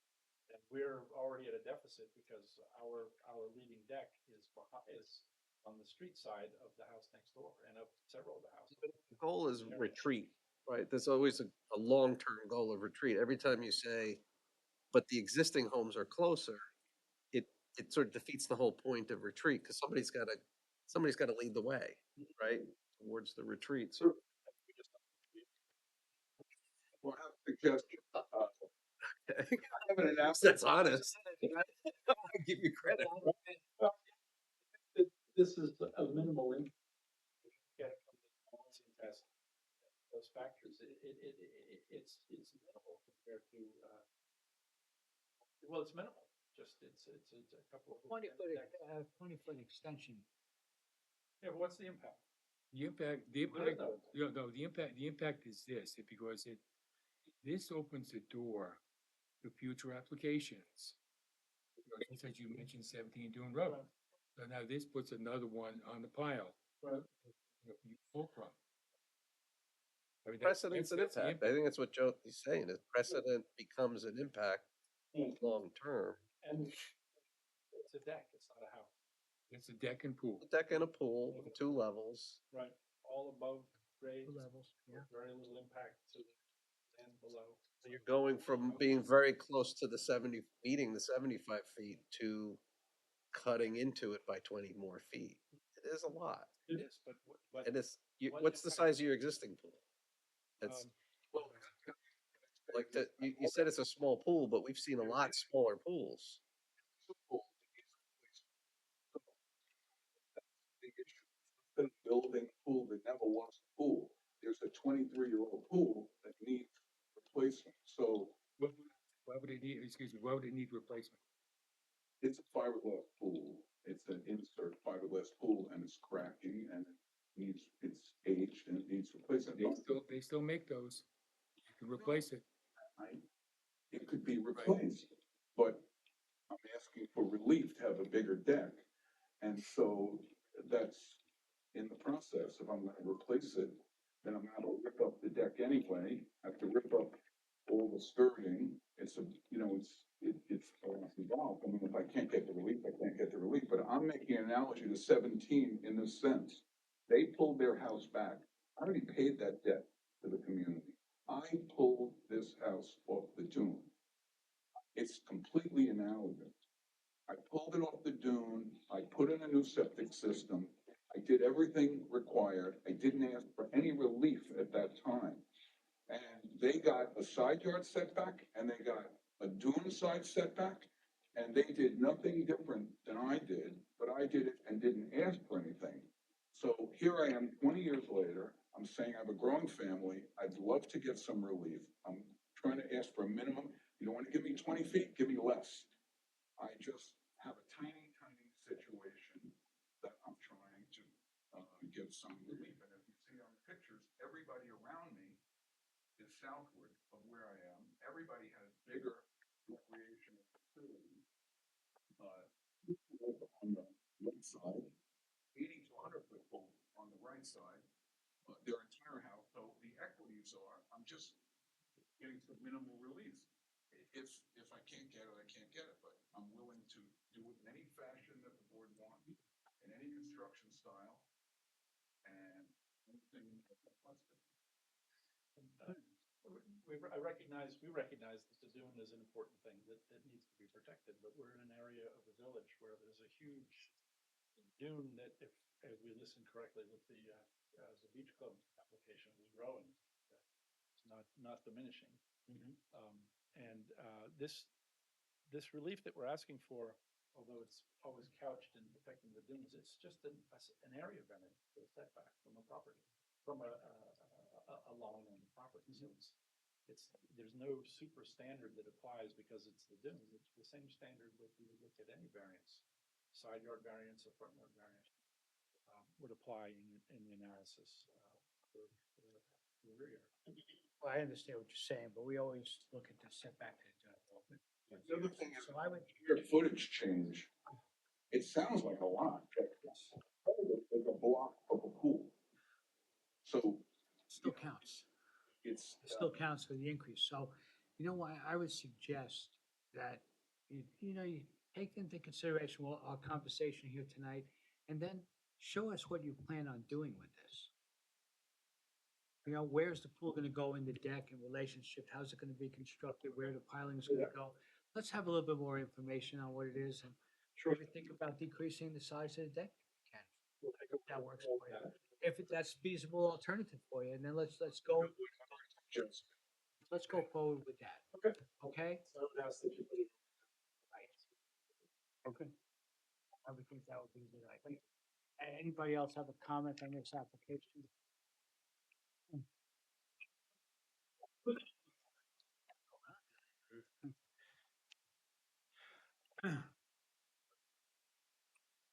Richard Brown from 77 June Road on the other side.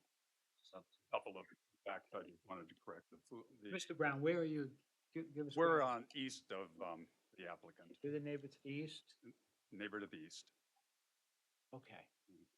A couple of facts. I mean, one, the pool is 60 feet, not a 80 to 100. It's a 60-foot lap pool that's Your 10 pool? feet wide. Okay. So, I mean, we're not talking that. There was never a variance given for this. We never came before the board. This was totally in a front yard and it was completely approved by the planning board. So, I mean, this is not really a factor. The other factor that they're talking about is everybody, not everybody, but we are a 1975 house and it's pre-existing because Dave Sears as an architect put it together with a cottage. It's small, it's there. It is in front of where they are, but it was created under a whole new zone, whole different zoning environment. And so I think, that to me, that's not particularly what's relevant to the current situation. We have really some concerns, I think, with the degree and really the character of what this may do and impact to the dunes. I don't know how much of a incursion into the dunes is too much, but clearly from that previous ruling, 25 feet was too much. And so I think that really is a precedent that they've included in here. And I tend to remember that the next door neighbor on the other side went for a variance not too long ago. And I think that a similar one was turned back. But beside the dunes, and everybody cares about the dunes, really a problem that I have is the character of the area. And they have said everybody's pool is on a deck. Yeah, a ground floor deck. If you walk along there, there are not second floor pools. That just isn't there between the club, Rogers Beach, and between the surf club, including part of Quag. Those pools are on ground levels and they can be shaded with trees and other things. Second level decks do not really exist. In fact, very few decks exist the size of even the one that they have now, let alone the size they're looking to do. That deck will, and this is not a concern necessarily of you, but that deck will come up to a level that looks right into our living room and bedroom. So That deck is gonna be the same height that's there now. So is that deck now looking into your home? it's not out far enough to look into it. It's in the bedroom. Just the bedroom, but not the, so it will be a very large deck on that stretch. And I think that that character, I want to make one more comment, and I'm going out on a limb to do this, but I think maybe it's a plus for the zoning board. The woman did write a very aggressive letter. What woman? Our lawyer. Your lawyer? Yeah. Okay. Our lawyer did. And we made an attempt to talk to, to Mr. Mink through Jim Hulme, his lawyer, to do it. I mean, to try and find some way. But when you try in West Hampton to oppose something, it is extremely difficult. So we were essentially turned down by every local lawyer. we don't take opposition cases. You know, and I kind of felt that earlier in one of these situations. This is not, I'm facing two lawyers here. And so, I mean, you're forced in that kind of a situation to really take as aggressive a position as you can overall. So I just throw that out as Yeah. something for you to We consider. do, we certainly consider your concern about your home. Right. You know, the other issue really isn't something we can, that's not for us. Yeah, yeah, fair enough. So at any rate, I mean, you know, we're here, we're out here, we'll follow this thing through however far it goes. But I do think that those facts should be corrected Mhm. overall. We don't Sure. have an approval here and we We came heard that before- we're looking to hold this over, right? We're gonna Yeah. be back again. So you heard what's transpired here. We tonight. have. Okay, good. Okay. No, just a comment. Yeah. There are many, many pools on Dune Road that are on the second level. Many, you know, On the ocean side of Dune Road, inside, many. are there? I'm gonna say if I had to guess, probably 25%. Between, And the entire although the village, entire, I don't know about the The entire thing. entire- I only know about our, the what I entire would consider village, you know, our through- community. Through Quogue, West Hampton Dunes, I'd say 25 to 30%. Yeah, well, I mean, I don't know from West Hampton Dunes, and I mean, I'm sure your figures are right, but as you walk up to the surf club along that way, all I see is ground level pools. Right.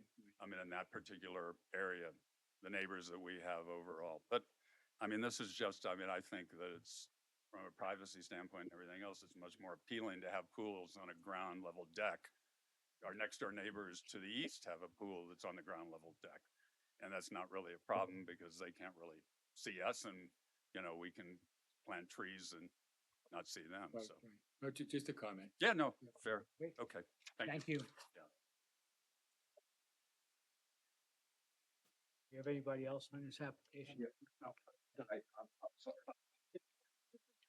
You're not listening. Listen to your attorney. The gentleman, Brown, neighbor, I thought he was a good neighbor because when he came and asked for their, applied for his pool, 150 feet, not 80. I didn't say a word, took 2 years to construct. I lived through it, but did he tell you he has a 2-story deck and he has a hot tub on it on the ocean? Well, you know what, you guys, He has a 2-story deck. This isn't part of what we. this isn't part of our application. I But understand. he said he has a 2-story deck and he doesn't like it, but he has a 2-story deck with a tub on it. It's so, Okay. can you listen to this? Thank you. Thank you. Nor can I. Okay, if we're, we're finished with that. then you- Hold it open for all purposes and adjourn it to the December meeting. Okay, I'm gonna make a motion. We hold this over for all purposes till our December meeting. I have a second by John. All in favor? Aye. All right. Thank you, everyone. All right, Anthony Caravetta, 358 Dune Road. Applicant seeks variances from 197 AD for second-story additions with proposed side yard setbacks of 13.5, with a minimum required is 20 feet, with proposed combined side yard setback of 34.6, where the minimum is 50 feet, and for 197-29-1A, for a proposed second-story addition are located within the rear yard, representing prohibited increase in degree of nonconformity of a building with a non-conforming rear yard setback. Good evening. For the applicant, James N. Hume, 323 Mill Road, West Hampton Beach. With me tonight are the architects on the project, Bill Spade and Nico Spade. So if there's any architectural questions, they're here to fill us in. So anyway, we're talking about a property located at 358 Dune Road, which clients purchased in 2021 from the north side of Dune Road on Merch's Bay. It's in the R3. It's currently improved with the 2-story single-family residence covered by a C of O. The lot area is a little over 36,000 square feet, but 2/3 of the lot area is wetlands, so it's difficult to come up with a plan where we could expand our circumstances. So we're looking to add two small little areas to the existing house. There's a couple of areas on the second floor, if they're only one story. Look at this drawing, you'll see it, the two lots that we are proposing to fill in with second story structure. One of them is approximately 188 square feet. And it's to allow for a home office, and the larger addition is 225 square feet. And that's to expand the, I guess what we're calling now the primary bedroom. So in looking at, this was submitted to the building inspector, and he developed a number of variances that we need. The first one being 13.5 feet setback on the west side of the property versus 20. A total side yard of 34.6 feet versus 50. And then the house is in a non-conforming location with existing non-conforming setback. And therefore, there's an issue about the increasing the degree of non-conformity. As I indicated, there are two small bits of square footage. On the west side of the property, the water, the addition closest to the water is setback proposed at 13.5 feet, and existing on that side is actually 14 feet. The rear addition is set back at 14.5 feet, and its existing is 14.5 feet. The total side yard changes on this property only by the 1 foot extra that we're looking for the water side addition. The rear lot is the same. The one of the questions that the building inspector had asked was why the need for that extra foot, and I'm going to call upon the architect to explain that. And I will assist him by providing you with a photograph of that corner of the house. I'm Bill Spade, architect. Do you need my address? It's 12 Brevoort. Brevoort is Brevoort Road in Chappaqua, Chatpaqua. We are. We're in Westchester. So a little slight background to the proposed additions. We're proposing both the rear addition on the second floor and the front addition to increase some very needed space. Presently, the primary bedroom on the rear of the house has a spiral stair to it from the first floor. And that spiral stair is not the safest element. So the client would like to replace that with a standard stair.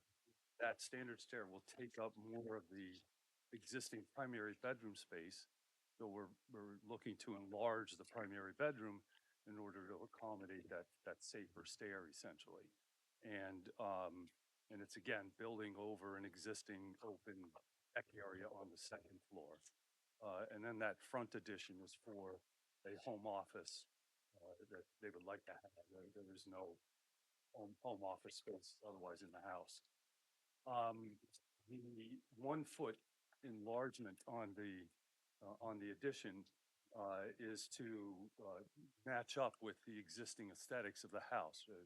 They'd be able to tell from the drawings we submitted that the existing second story that was constructed in 1985, they built the second story walls at the edge of the overhang of the original 1-story house. So it has that 1 foot offset, or in some places it's a little smaller, but they built those second floor walls on the edge of the existing overhang of the first floor, original first floor structure. So that creates this break in the sides of the house. Those are remaining. So we think that the better aesthetic for the house is to retain that appearance of the second floor walls being at the edge of the existing overhangs. And so that's the the 1 foot additional variance we needed. Obviously, the prior construction didn't need a variance for the roof parapet overhang. And we need it for aligning with the same plane. It's all what exists in terms of the roof parapets right now. And we're just building the new walls in that same plane. I think that looks better because it helps break up the facade versus having a, flat 2-story wall. In order to avoid that additional 1 foot. And obviously gives slightly more space to the construction without having to do any destruction. So that's the short answer for why the additional foot on that side. And again, as Jim pointed out, the entire house is within the rear and side setbacks, pre-existing non-conforming. And again, we're not building anything on the ground floor. There's no additional ground floor or grade level incursion. This is all up on the second floor on existing construction. So thank you. If there's any other questions I could answer, I'll hang around. Hang around. Okay, thank you.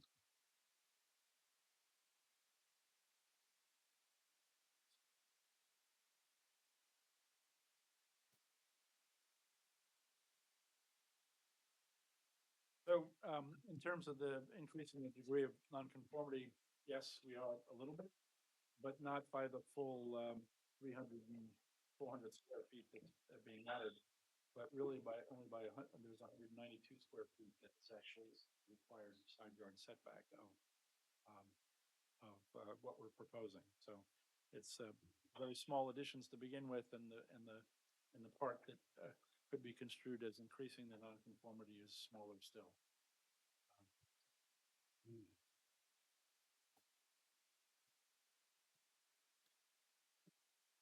There's no way you can do that, right? No way you can do away with that foot. You have to have that. Well, to put it another way, the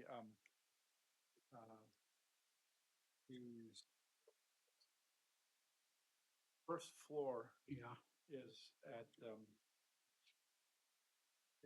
at 14 feet, but the parapet on top of the second floor is at 13 and a half feet. So the addition that we're proposing for the second floor lines up with the setback of that parapet wall, basically.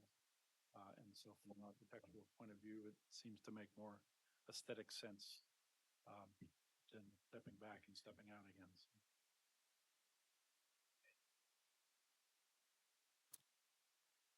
Nothing. Yeah. Anybody else? Oh, come on. All righty. Okay, if we don't have anything else, I'll just go ahead and the motion, we close the hearing for decision. Second. Second by Jimmy, all in favor? Aye.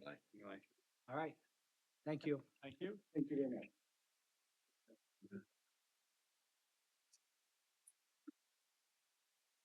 Good night, now. Good night. Have a good Done, Jim? Thanksgiving. You done? I am. Half a day? Actually, I gotta go visit with the Southampton zoning board now. Oh, that's right, yeah. Gosh. They start at 7? They actually started at 6, but my case was late and isn't, so. Thank you. Happy travels. Thank you. Thanksgiving long. Thanksgiving to you. Okay. Cindy Scully, 81 Bay Road, applicant seeks variances 19710C for proposed building. Area lot coverage of 26.6 for the maximum permitted is 20% from 19734A5 for proposed biddable floor area of 29.6% where the maximum permitted is 20% and from 19735A for a proposed accessory deck located in the front yard where not permitted in the front yard. And lastly, for 19735C for proposed accessory deck with a setback of 15.543 feet where minimum required is 20 feet. Good evening. Good evening. Mr. Chairman, members of the board. You have to swear Who are you? microphone loud, please. Yeah, speak into the microphone as much as you are and introduce yourself. Well, my name is Emilio Sousa. I am the architect of record for this project. Mhm. I reside at 23 Brussels Drive, New Hyde Park, New York, 11040. Um, So we're here before you tonight. We are proposing a new residence at 21 Bay Road. Right. Um, The house seeks to exceed the allowable lot area from 20%. We are proposing 26.6%, or 321 square feet of additional lot area. I could tell you that the house itself, the livable area, the habitable area of the first floors is 772 square feet. And the total lot coverage is 1295. So the 772 is the actual living area, and then the balance going up to 1295 would be a deck space. As far as the allowable floor area goes, and it's also a 20% maximum floor area in the zone, and we are proposing 29.6, or 465 square feet beyond the maximum allowable. The maximum allowable is 974. This is, I guess, a non-conforming lot. Our lot area is 4870, where 6,000 is required. So, a strict application of the 20% yields a 974 square foot total home. We were just trying to strike a balance between What's there now? what's there now is an existing one-story home. Right, no, I know, I'm sorry, Okay, let me square rephrase. footage? What is the, lot coverage of the home that's there now? Oh, yeah. How are you proposing to expand that by taking that house down and putting up a new one? What's gonna be our difference? Right, so the differential, second, Looks like it's 20% now. the survey Mhm. at the moment, the It's the 20%. 20% existing? 20, yeah. Yeah, okay. Okay, Which should be 974, right? So I guess, speaking to that point, construction out here is roughly 500 square feet or better per square foot, you know. So to invest, 800 to $1 million roughly, on a new home, certainly, you would hope that that kind of, investment could yield a slightly bigger house. And I do encourage you to look at the floor plans that we submitted. I believe sheet A1 or A2 has the layout of the second floor. Second floor is 782 square feet, so it's almost the same square footage, first floor, second floor. The room sizes are very modest, in my opinion. They're not. this is a very modest neighborhood. Odd Point is Sure. it's R5, it's very modest, it was really designed for small cottages, one-story houses. Yes, it is. Yeah, so There are several two-story homes not disputing in, that. in, I'm in just that trying to- area. Yes, I'm just talking to context, character of the neighborhood. And we're well aware of that. Obviously, in our opinion, a 1,400 square foot home is fairly small, and all of our setbacks are in compliance in terms of setbacks to the principal structure. There is a setback in the front where we're proposing to rebuild a deck. Obviously, it's a new house, but the existing deck that's there now in the front of the existing house is 15.3 feet from the front property line. So we were hoping that we could reconstruct that front porch in the same area that it is now. We're going to be reconstructing it smaller. Right now, that front porch that's in our present front yard is roughly 10 by 23. The one we're proposing to put back in its place is 9.5 by 16. Smaller footprint, but yes, same non-conforming distance we are proposing. I have a couple renderings that I was hoping to submit into the record if I could. Um,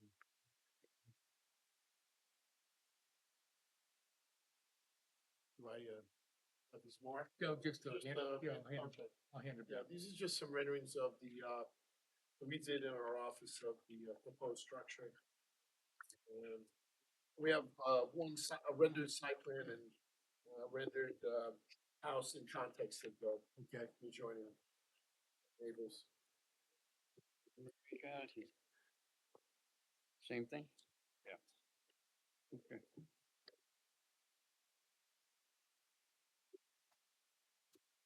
Is it different? Yes. Now, is this, Emilio, is this driveway a little different than what's on the plan?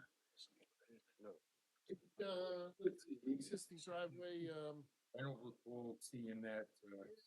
That's the driveway right now. It's more over to the east. Hoping to widen slightly. Okay. Yeah, but it's similar. We have different views. Yeah. They're all different. Well, one of those in particular has the neighbors' houses, next to our proposed house, just I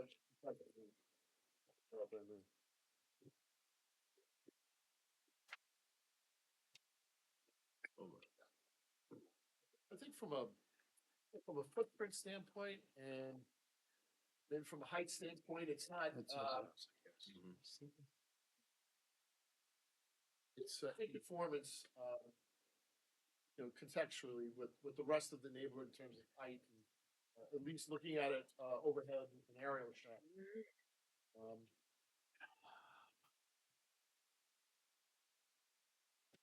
Interesting.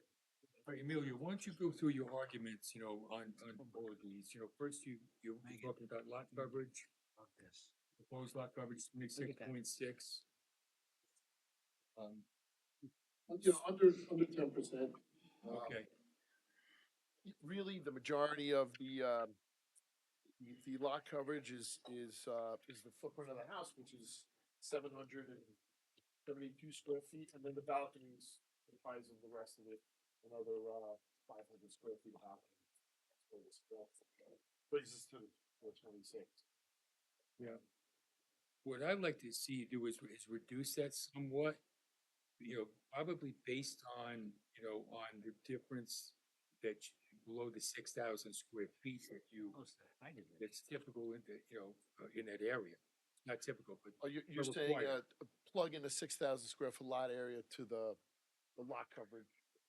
Yeah, Am I saying that right? exactly. Yeah, I mean, I think it'd be fair to look at it in that respect. So, at least you can get some reduction for us. Right. In this area particularly, It's cottagey type, it's definitely cottage, type homes. There, like I said, there are several two-story. I don't know their particular situation in terms of, if they had any variances. I did find one, however. I found a house, which is blocks the road, recent variance, about 2 years ago. I don't know if it's an anomaly. It was 39 Harbor. But it had a floor area, granting of a floor area ratio of 42%, two-story home. So could I enter that, into the record? I just, I did a little research on Absolutely. what was just, approved in that particular lot.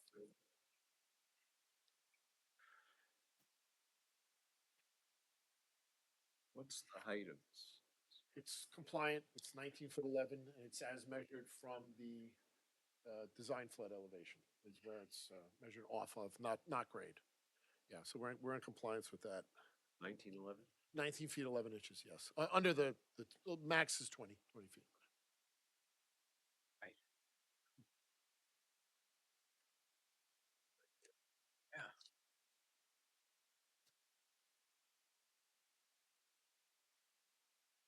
Have you been to Ponds Point? Oh, yes. The character of the neighborhood, do you think that this fits the character of that Well, neighborhood? I point to that 39 Harbor. It's Well, pretty similar. It's we obviously the I've owner been in that wanted a area. modern structure. Okay, a lot of them are traditional. We Yeah. understand that, but we use traditional materials for the siding, shingle style. So it's sort of a blend of a modern shapes with the traditional exterior siding.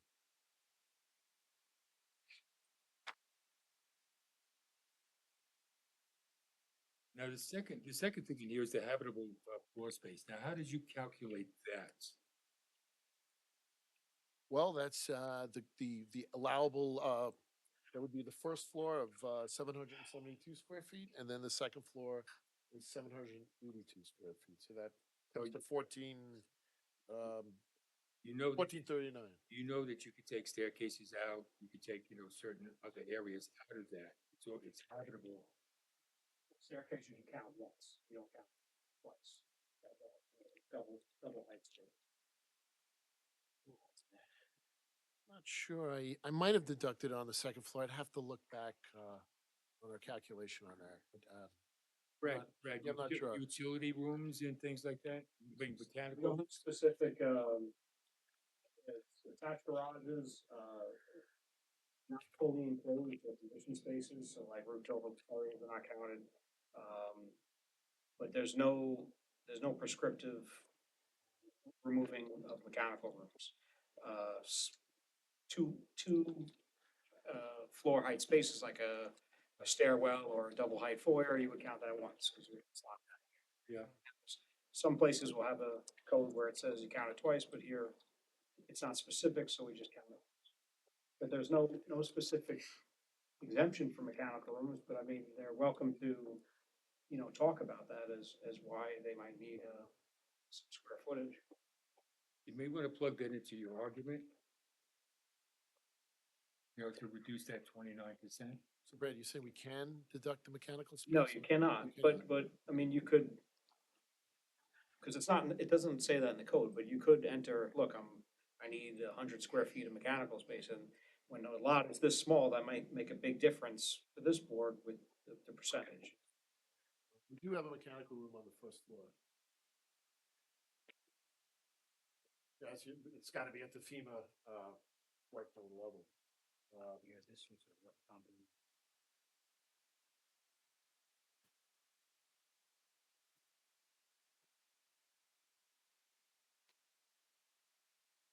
Not huge, though. Not very large. About 3 by, 2 by 6. Yeah. Right, I mean, the point raised is that obviously really nothing of anything that's mechanical can go below the first floor, so we have to utilize everything on the ground floor, and then what's not available on the ground floor will throw up to the second floor. I mean, I'm assuming you have the floor plans in front of you, Yeah. but in terms of, size of the rooms, if I could just talk about that, the bedrooms upstairs are 8.5 by 12. Small as you can wanna be, and the master, bedroom is 11 by 15. Not, large, luxurious, Gordon type spaces, we try to keep it to a design minimum, something that has form and function, without being, too ridiculously small. So just striking that balance between cost of construction, the investment put into the act of building a new home, and what you're left with in return, at the end of the day, in terms of patient.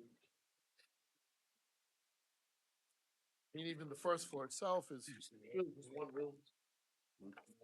Sort of a modest kitchen and living area. It's not anything, I think in my opinion, as an architect, it's something that's it's over the top, it's that type of neighborhood, out of the neighborhood, so it's got those small dimensions, at least on the interior. You're working with less than a 5,000 square foot lot, that's, And that's the, Yeah.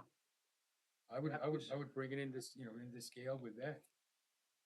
Now, on the front here, I'm looking at an uncovered porch. I don't see any other, on the survey, this right here.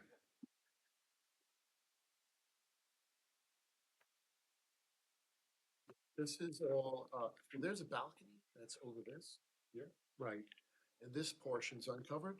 This portion's covered, but it's covered by a balcony. So this is just a first floor porch. partially covered, partially uncovered. Right. Now, if you took this uncovered deck area, out, that would reduce some of your square footage, right? That's, yeah, of course. Yeah. And the setback from the lot line, Yeah. obviously. Yeah. Also, this wasn't before the board, because it's not before me, but you're doing a new sanitary system, and there's a requirement for parking for this zoning district, so just by my eyeballing it, there's a good chance that this porch is gonna be affected by any sort of sanitary system you put in, and you be able to get off-street parking there. So again, it's not before us, because obviously you need a certain amount of variances before you can figure out where you're putting your sanitary system, but I wouldn't be surprised if that front porch would have to be much modified so that you can put a sanitary enclosure in and still have the required parking. I think the parking easement on the property, if I'm not mistaken, is an easement for the neighboring parcel. To the right? neighbor to the west. So it's not this is a bridge we're gonna have to cross to provide some sort of off-street parking with this plan. Yeah, I think the message is to, kind of scale it back a little bit.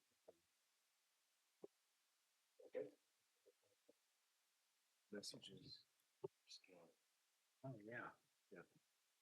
Yeah, this is a tiny spot. No, this is a tiny lot. I You understand. comply with the setbacks though, at least principal structure setbacks, except for the fountain. Well, 26.6% lot coverage, what is allowed, so. Yeah, we're building a brand new house. Tearing everything down and starting with a fresh piece of property, right? You do better.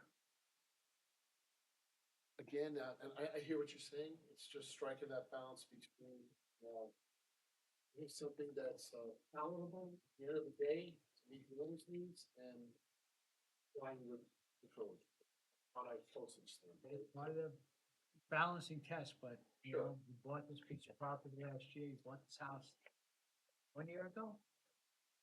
1 year ago. 22. 22, 2 years ago. So, it's Pond's point, this is not, Understood. this is not the No. R2 zoning district. Right. Well, that's why we're before you tonight. Get some guidance. Mhm. Okay. Well, I think Is there a suggestion to stay? you can come up here and speak at the thing, absolutely. Right, is there, I mean, without, I know the board is not gonna design it for us, but No. are there, When you- points of it, that we need to sort of work towards? When you Well, apply- we can't And do, you can't say. we can't do that, but I mean, Yeah. I think you've heard it, enough, and just, doing something to scale goes a long way. Ed Greco, co-owner of the property. Just curious, you had made a comment about possibly working within the limits of a 6,000 square foot lot, which is what's typical and common in the area there. I think we can work with that, as far as the zone, as far as the scale of the house and the sizing, if that's something that would be considered. The lot is a small lot. The lot was owned by, a town resident who owned it and split it for his two daughters. So the house next door to us is still owned by one of the daughters, and we bought from the one daughter.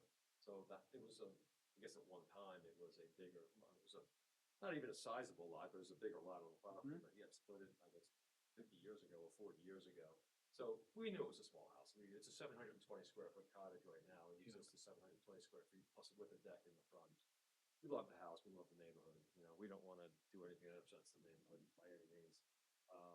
So we do want to build something. We were going to probably scale down the contemporary look of that house a little bit.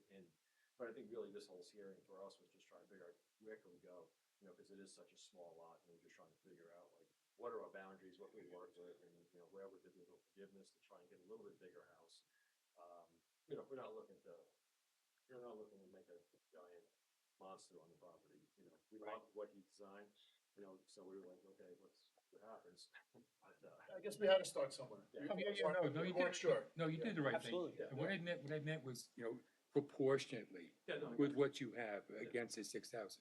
Yeah, no, I square think feet. that's a really good suggestion. Yeah. And if that's something that would be, tolerable, I think that's just. It's a good start, and don't forget, fast forward from here, if you're gonna be here, if you're gonna be in the village, for the next 10, 20, 30, 50 years, you're gonna want to see cottages. Yeah. You're not gonna wanna see, 3,000 square foot houses, in that area. Well, one of the things we did want to do is that we take a kind of page from our neighbors is one of the things we love about this place is being out here in the winter. So, trying to take the house that we have right now, Sure. the cottage that we have right now, to try and make it a place that I can be out here all year is a thought. The house is built with sticks and bubble gum. Yeah, yeah. So I would have to rip the entire thing apart and start over. Sure. Just to make it winterized, so that Sure. it's good for the winter. And then the footings are, the piles are bad. I couldn't put anything above with the piles that are there now, so I would have to start over, which is how we got to where we are. Okay. Just again, we're trying to find a way to make a balance so that we can make it an all year round house, and we Good. can come out on weekends in the winter, and really enjoy being out here. We live in Huntington, so it's an easy, I work out, I do a lot of property, I'm a contractor, I do a lot of work out in East End. So I'm out here a lot. Good. I have to shut my house down this weekend, and I'm really upset about it. Because it does need to be winterized. So Yeah. that's kind of the whole. You kind of got an idea where we're going with this, and Yeah, what you no, I need to think do it's to make great. this fit, okay? And I have a couple numbers here. I don't know if you guys want to say anything. Well, if you hold on a second. Thank you. Do you have anything else you want to talk about before we let these people talk? I think I've concluded, Okay, good. Okay, thank you. Thank you so Great, much. All right, Thank you. we need you up here, gentlemen. All the way.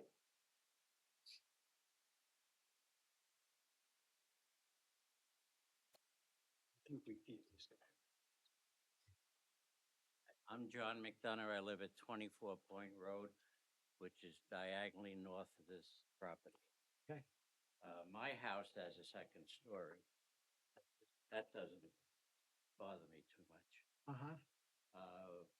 We were just looking at the parking and the septic, but from what I heard tonight, are we gonna get a chance to look at the formal building plans? Well, we're not closing the hearing tonight, so we'll be going forward with it, yeah.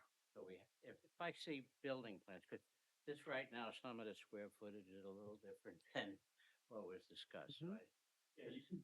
Anyone wants to see whatever we have, you can call ahead or just come into the building department.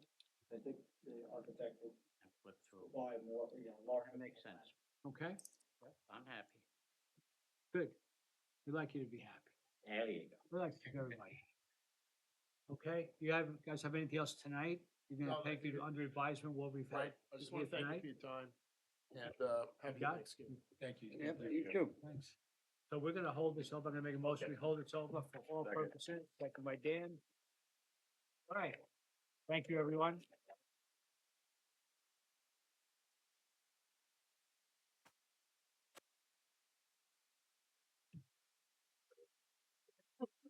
All right. All right, so I'll make a motion that we close our meeting for tonight. Second. Second by Joe, all in favor? Fine. All right. Good night, everyone. Thank you. Thank you. All.